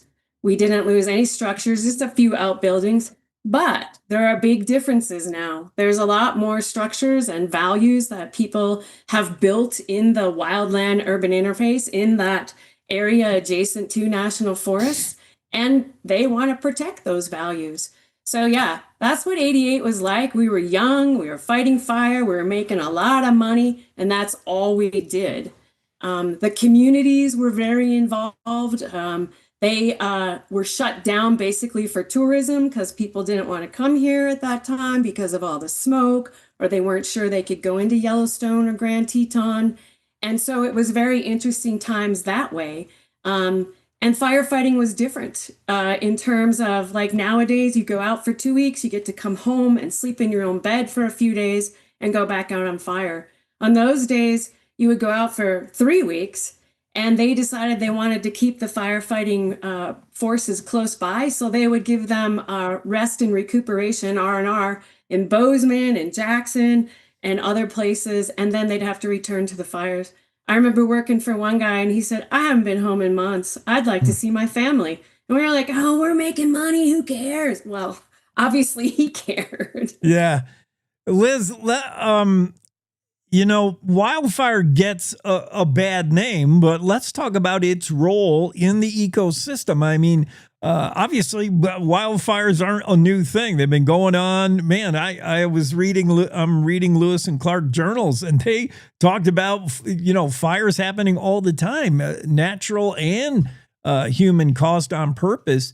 Can we even do that anymore today? Because, I remember 20 years ago, you'd see a wildfire start in the remotest part of Wyoming, and you'd see the land management agency say, well, we're going to monitor this for its resource benefits. You almost never hear that anymore. Every fire is attacked immediately because there's more and more assets at risk. Can we manage wildfire anymore at all? The short answer is yes. We do have a lot of wildlands where there are no values at risk, so to speak, except for the resources themselves. We have a lot of wilderness or lands that are managed as wilderness. And that's really important to note because fire plays a huge role in that. It cleans things up. It removes fuels. It regenerates new trees, new understory, new growth, new food for wildlife. Creates snags for birds that rely on those kinds of dead trees. So it, like you said, fire is not all bad. And this ecosystem grew up around it. And it's a very important part of the ecology, and we can't forget that. And with Greater Yellowstone Fire Action Network, that's a huge reason why we're helping communities mitigate fire now, so that maybe they're a little bit more understanding of fire's role in our ecosystem. And maybe they'll support those management decisions of, you know what, it's a little risky to put that fire out right now. There's not much at risk. Let's focus on those things that are closer to humans and populations and things like that. So, yeah. Yeah, the benefits of wildfire, number one, are creating fire breaks, previous burns, where the next burn hopefully, might run into that. Did you find back in 1988, again, we were youngsters about what we knew about wildfire, but we saw fire officials and the park saying, it looks bad now in the aftermath, but wait till you see what comes in. And I think we found sooner than we ever thought. It didn't take 10, 20 years. Almost immediately we saw, oh my goodness, this was good for the park. That is really true. And the headlines at that time were Yellowstone's destroyed. It's all burnt. It's terrible. The world has come to an end. Yeah. And I remember my mom coming out here to visit the next summer, 1989. And we drove through the park and she's like, it's not destroyed. Look, it's green. Because things were coming up. Plants were growing. I mean, you see the research and the stories. Plants came up almost immediately after the fires. And that's how our ecosystem evolves. We developed an amazing, I think, audio tour about the 1988 fires, and it can be found on Travel Story, and it's called Follow the Flames, but it talks about how the park wasn't destroyed and how all the vegetation came back. And we wanted to point out on this audio tour, you're driving through Yellowstone from West Yellowstone to Old Faithful, we wanted to point out that, hey, oh, by the way, this burnt in 1988. Most people don't know it because it's green, thick, beautiful, lush forests, but they're ready to burn again.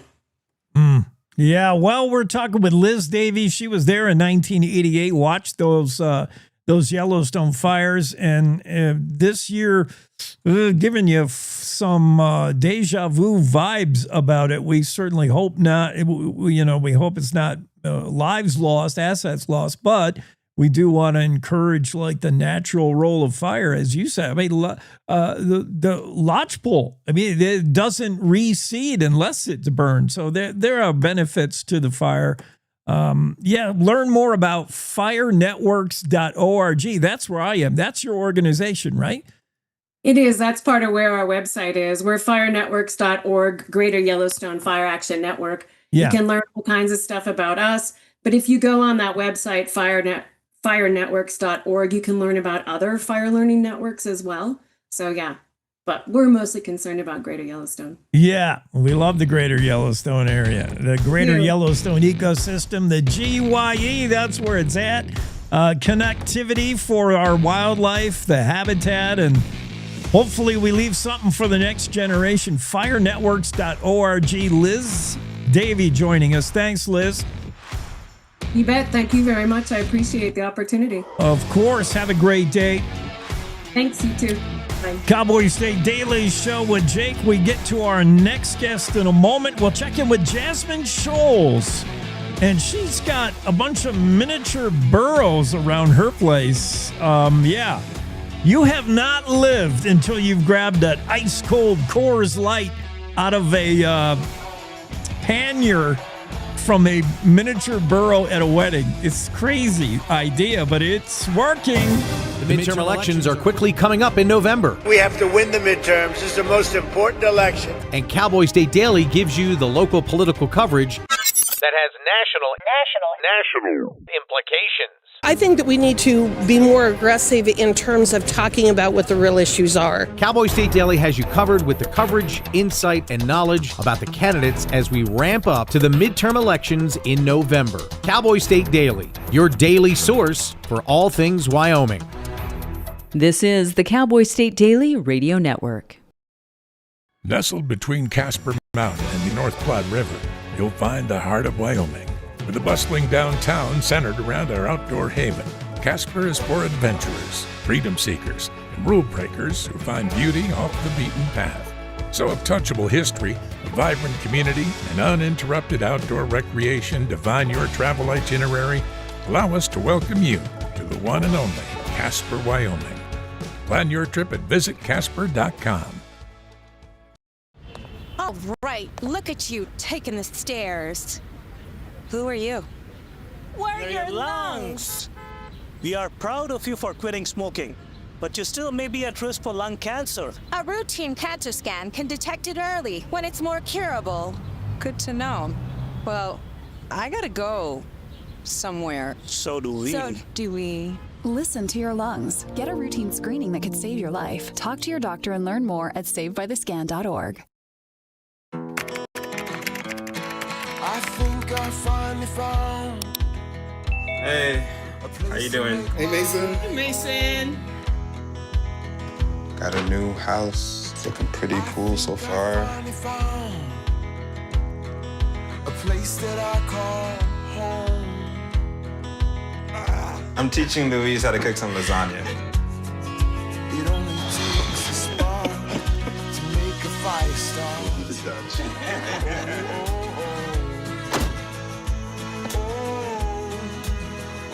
Thank you. Study, please.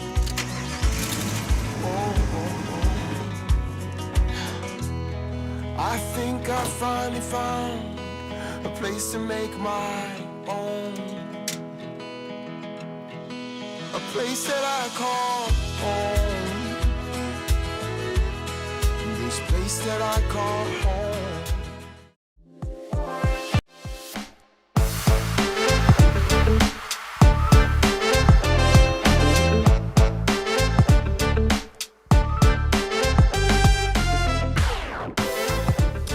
Okay, we're back at it, back from break. That's Jasmine. Jasmine Scholes, is that right?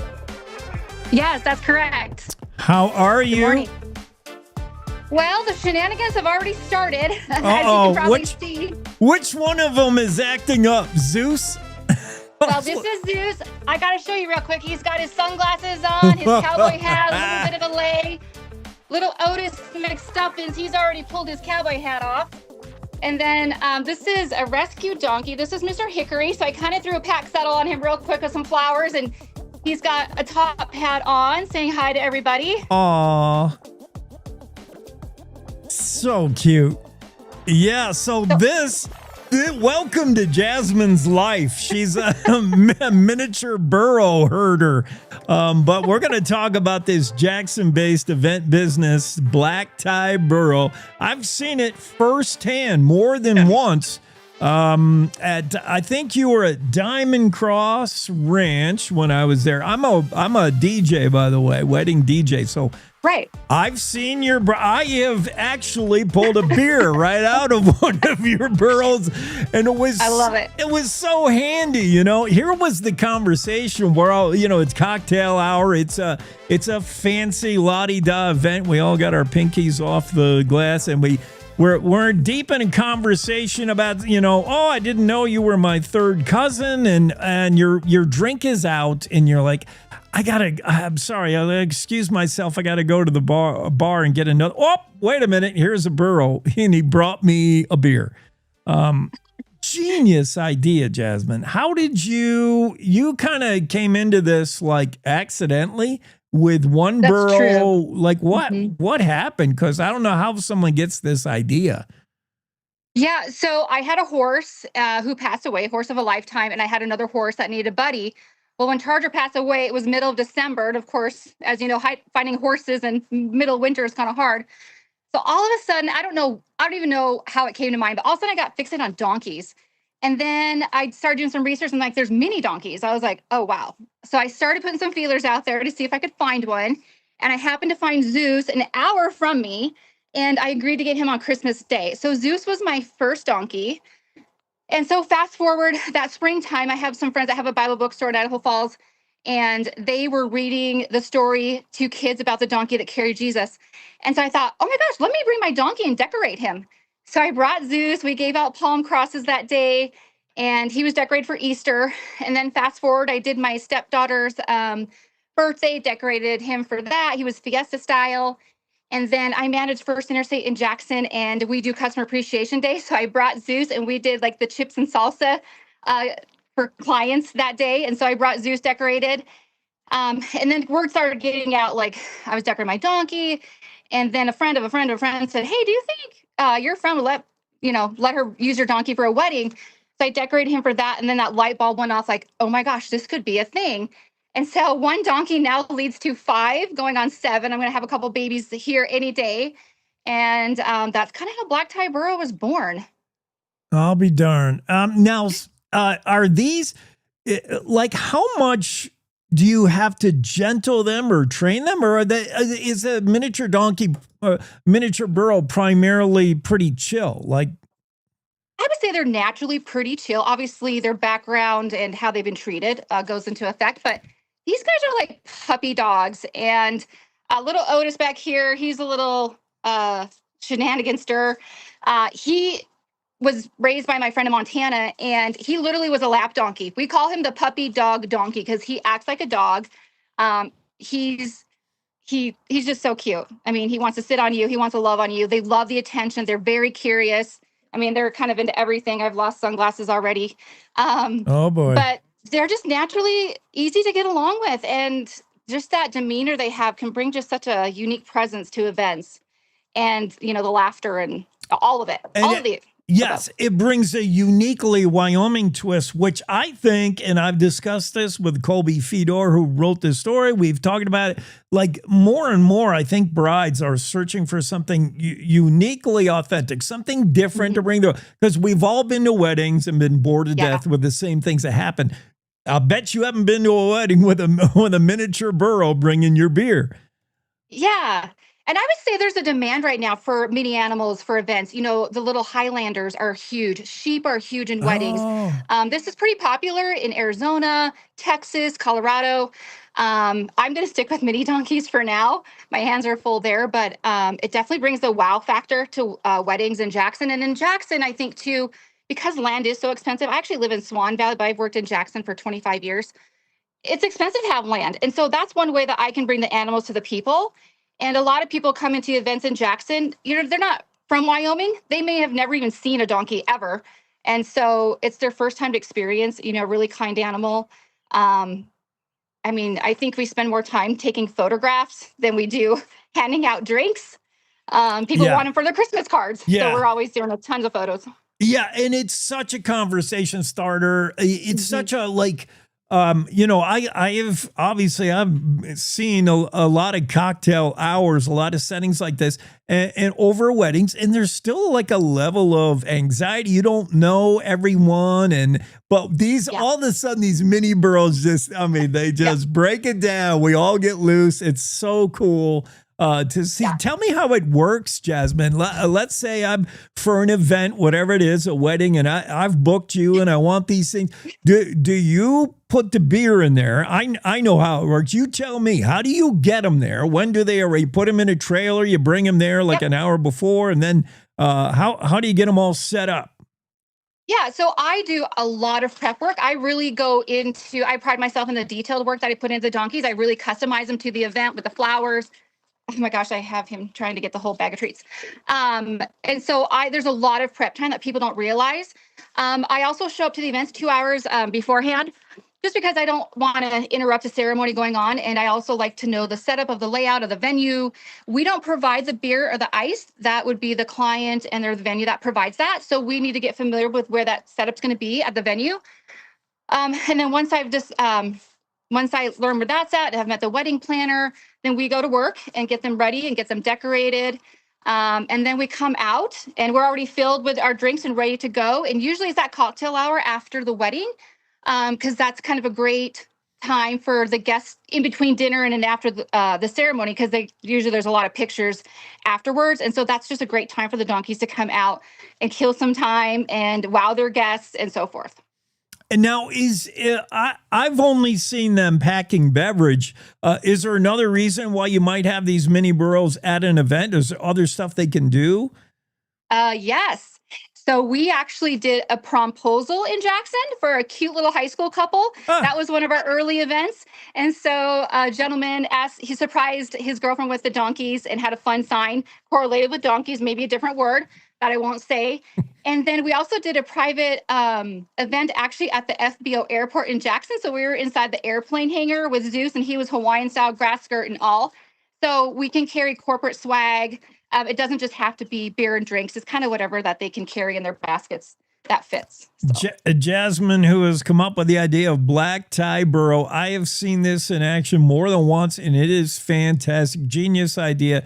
Jasmine, I got a booking for you, unless you already have it. I just talked yesterday with Cecily at Split Creek Ranch, and I think she wants either already booked you or wants to book you for this wedding in maybe September. So we got to get together on that. I'm like, yeah, the Burros are going to be perfect for that. Yes, definitely. And I say the best way to reach us is on our website, blacktieburro.com. There's a contact form that you can email me and kind of put the details in there of the time and the date of the event and so forth. So. Okay, so give us. Can you give me an idea of? I know every story that involves miniature burros has to be crazy, but give me like the craziest event, or something that happened. And do you stay there during this happen, or do you bring them, get them all set up, leave, and then come back, or do you stay there? And so give me some stories of what Zeus or any of them have done. Well, they definitely have to have handlers. They just can't be turned loose and run amok. So each donkey comes with a handler. For stories, I remember we went to a wedding in Montana that was quite a ways away. And I do remember the ceremony was going on. It was down below a hill, and we were up on top kind of waiting for the ceremony to get done. Well, one of the donkeys let out a huge, loud bray right in the middle of the groom's reciting the vows to his wife. And so it totally threw him off, but he's like, it saved me because I was starting to break down in tears. He's like, it was the perfect thing. It really saved me. So they all laughed and thought it was like the best thing ever. The donkeys do pretty good. I'm trying to think of any one story. I mean, most of my shenanigans kind of happen here at home. Yeah. As you can see, I think my bag's about ripped open with all my animal crackers. That's their favorite snack. So Otis is definitely, if Dennis the Menace had hooves, his name would be Otis. And he's just coming one. But then there's also, I remember a comment of a guy, he kind of walked by and he's like, oh, cute donkeys. Well, he finally comes back later to see what we were all about. And he's like, what? They carry beers? That's like genius. Like, no way. And so he didn't even know that we were carrying drinks in there in the bags. In the basket. Yeah, just having them at an event is an icebreaker feature, but who knew they could also be ice carriers? Yeah, bringing your iced beer is so perfect. I'm glad you're doing that. It's a genius idea. And I'm glad it's grown from Zeus to now Otis the Troublemaker to what is going to be a herd of 7 miniature burros. Yes. And I keep their names fun. So I have Otis McStuffins because inevitably we're about spreading joy. And that's what donkeys do. They bring joy to people. And I never thought I'd have donkeys. And having horses for a long time, it's like they're so different and they're so special. So my other donkey names, I have Mischief McBray and I have Zadie Sugar Britches. So those two are having little wild banshees here soon. And then I have Mr. Hickory, who was the rescue out of Sun Valley, Idaho. He was kind of part of a hoarding situation. I didn't adopt him directly, but I got him and his mom, Delta Dawn. Unfortunately, she passed away a couple years ago now. And he's just a rock star.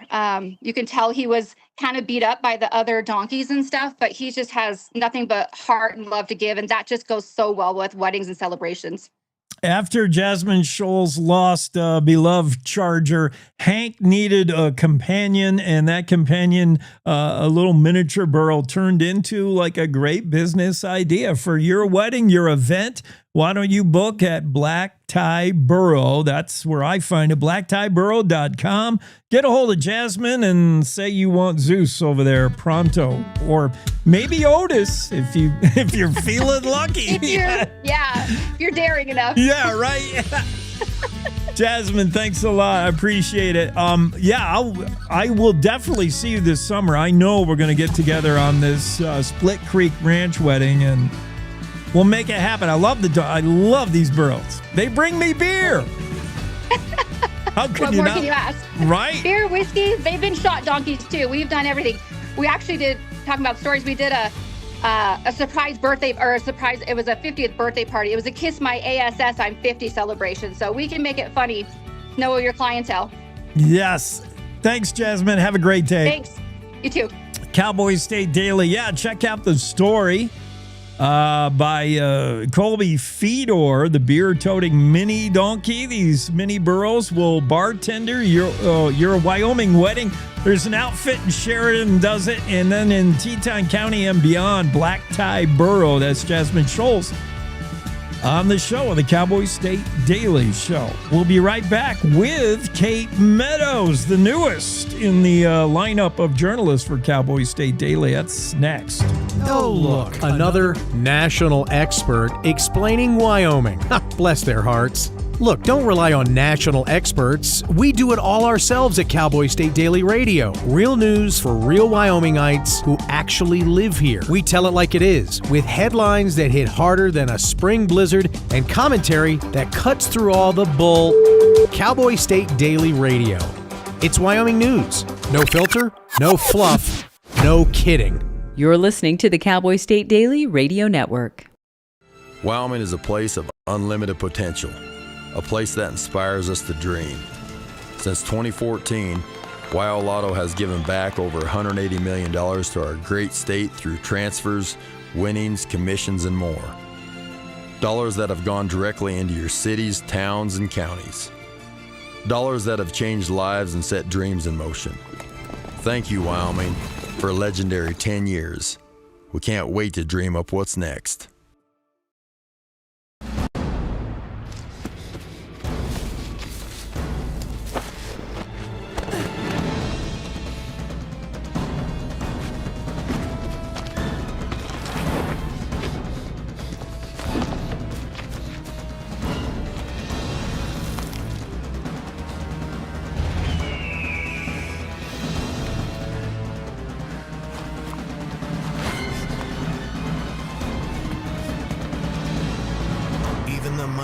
Might not see it coming. It's prediabetes, and it captures 1 in 3 adults. You may not even know you have it, but you can escape. Take the 1-minute prediabetes risk test to know where you stand. With early diagnosis, you can change the outcome and prevent or delay type 2 diabetes. Be your own hero on smartphones everywhere at doihaveprediabetes.org. Whether it's our stories, the warmth of our laugh, or our family's secret sauce, we all bring something different to the table. So make some space. The power of connection is waiting right outside your comfort zone. Learn how you can help strengthen your community at belongingbeginswithus.org/teamup.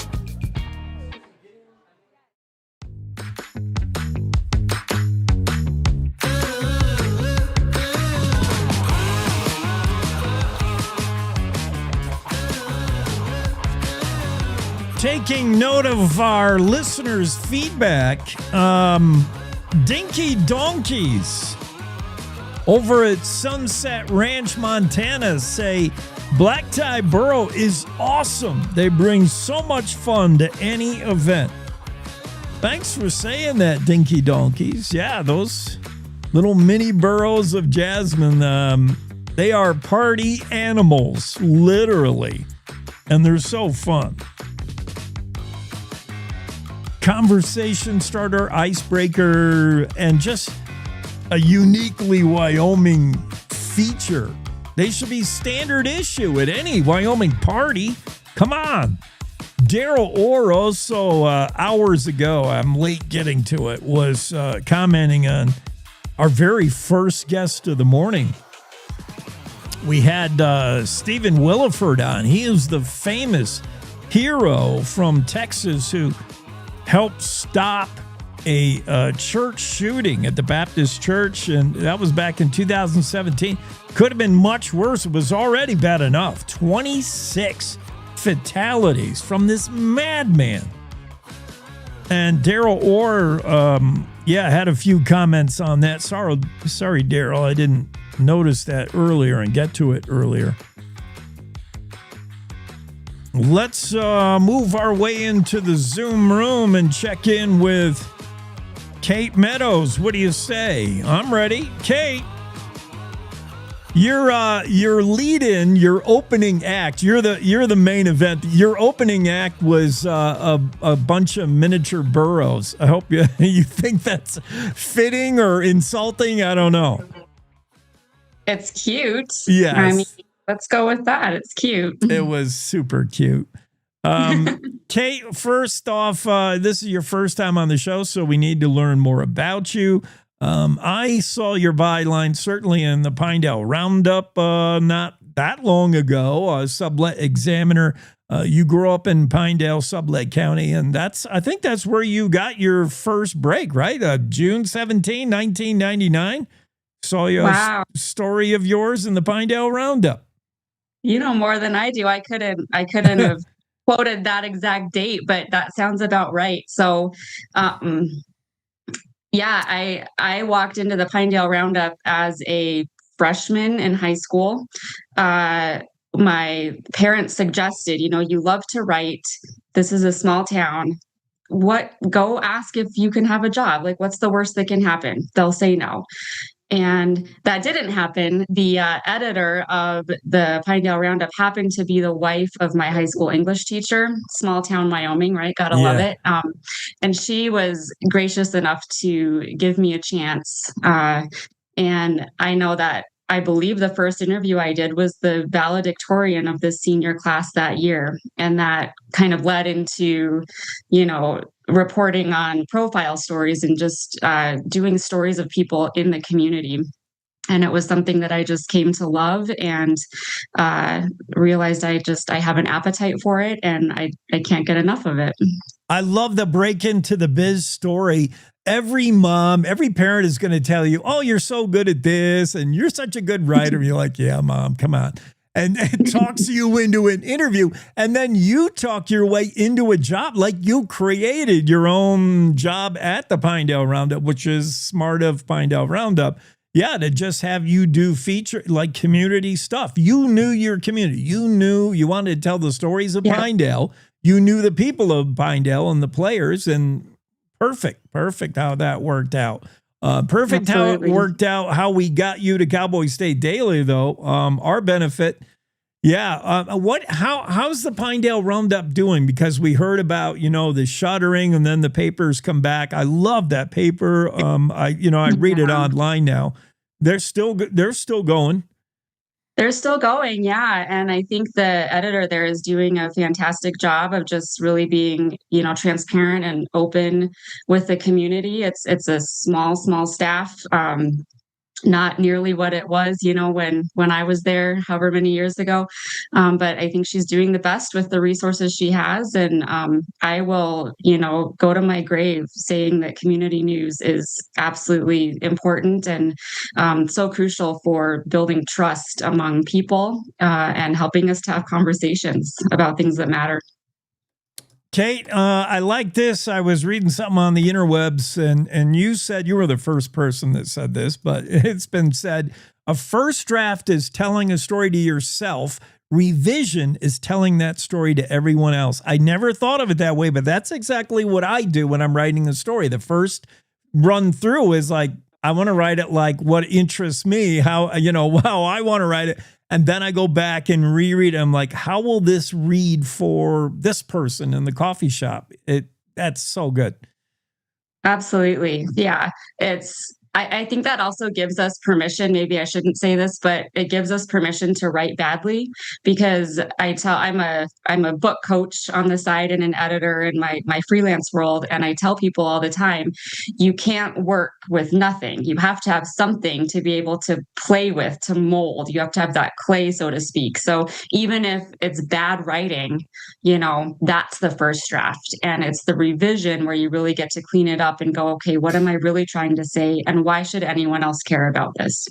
Yeah, that's useful advice. Probably helps with writer's block. I know some people struggle right off the bat with getting exactly right the sentence structure, like just let stream of consciousness, just throw it all against the wall, then go back and see what it is you want to keep.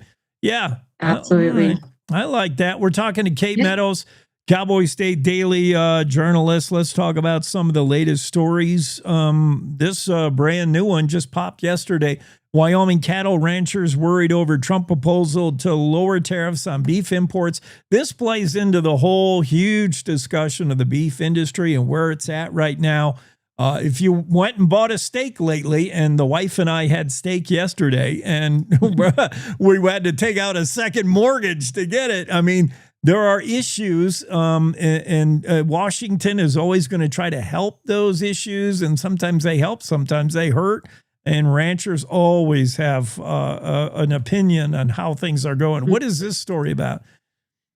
Yeah, so this story is really about, Trump was poised to sign this executive order that would have lowered tariffs on beef imports. So it's easy to kind of make that jump and go, oh, if the tariffs are lower, that means we're going to have more beef, and then our beef prices are going to go down at the store. Seems like good news, but it's not that simple, obviously. And the ranchers that I spoke with, really have taken issue with this, because they, for the first time in I don't know how many years, have, they're enjoying these high prices, and the demand is keeping up. So people are like your classic example, you will still pay, the second mortgage, whatever, to have that steak. Why? Because you like it. Why? Because you want it, and you still are able to.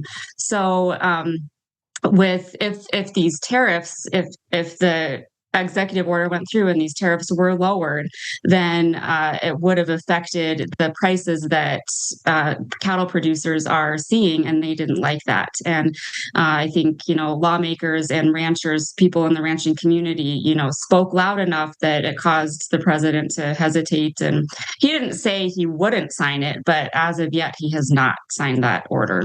Okay, I have not read through the story enough. That was going to be my question. Did he do it? And he's just thinking about it. Yeah, interesting. We had Mark Isley on the show the other day. It's this whole issue. Yeah, it's huge. And then of course, what also factors in is this potential monopoly of processing plants. Only the 4 and the DOJ looking into that. There's a whole lot going on in the cattle, in the beef industry right now. Well, yeah, and then you've got the tightened supply, and there's a whole bunch of factors, playing into that. Why we're at the lowest record number of cattle in 50 years, and it's not just one thing, to blame for that. But we've got the closure at the U.S.-Mexico border because of screwworm, and we've got ranchers aren't as enthusiastic to build up their herds right now because they're enjoying such high prices. So there's a lot of factors in play. Yeah, looking at a season of drought right now, like record high hay to feed your cattle and record high prices. I don't wonder every Wyoming rancher doesn't say, yeah, time to sell completely out. Absolutely. And it is happening. And then you've got even, the high price of fertilizer, which I reported on a couple weeks ago. And that's causing a lot of ranchers and farmers to rethink their operations this year. It's probably not going to look like what it has in the past. Is this, Kate, all these issues we're talking about, and there's endless stories to be told and written. Is this in your wheelhouse? Is this in your beat? Is this what we can expect from you? Your byline on these kind of stories? Yes, it is now. Yeah. I joke that, I'm about the most non-typical Wyomingite you've ever heard of. I'm afraid of horses. I've never been to a branding. I didn't grow up on a ranch. I grew up in town. I did get asked sometimes, by people from out of state if I rode my horse to school or if I, had electricity, all those things that I think we all, live through if we're from Wyoming. But these ag issues, I think, are so important, no matter who you are. And I'm happy to be on this beat and to be covering these issues. Yeah. Are you in Rapid now or are you in Pinedale? I'm in Rapid City, but my family's still in Pinedale. I love Rapid City, although I'm afraid it's getting like too discovered, too big. I see like crime creeping into that city, but there's so many things to do. I love Rapid. I find myself there a lot. Next time I'm there, I'll look for you, or the next time we're both in Pinedale, we'll go listen to Capine and Bob Rule. There you go. Or our There's a blast from the past. Oh man, that dude, he's still doing it. I love He's him. still there.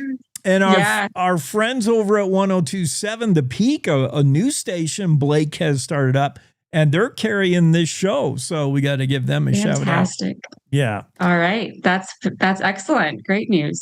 Hey, how about this story about, I love this story because I should have seen it coming, and I'll bet Jimmy loves this story because of the headline. 5,600 worker Cheyenne man camp proposed would be larger than 84 Wyoming cities and towns. That's a great headline and a great way to put in scale what this man camp might look like. Proposed by who's doing this? Iron something. Mm-hmm. It's just a great way to like let people know, especially people now from Wyoming, just how big this would be. 5,600. That's like a average kind of town in Wyoming.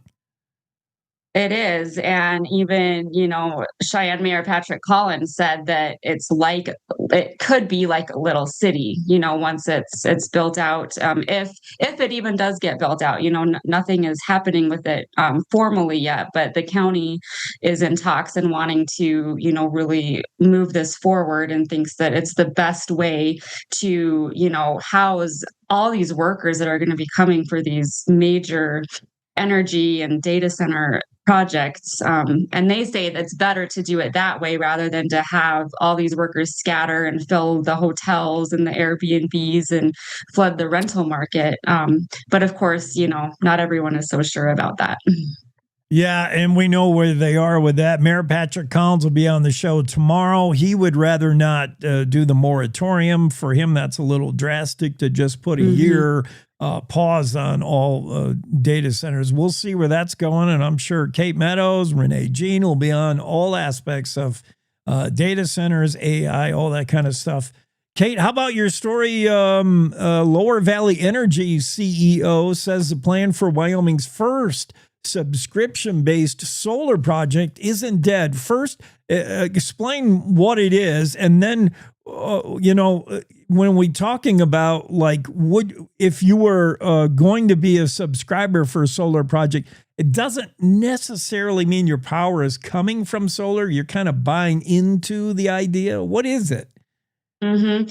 Yeah, so this would be Wyoming's first community solar program. It would benefit members of the Lower Valley Energy Co-op in Lincoln and Teton counties. They also serve customers in Jackson. So it's actually, scale-wise, it's a very tiny project. It's 1 megawatt.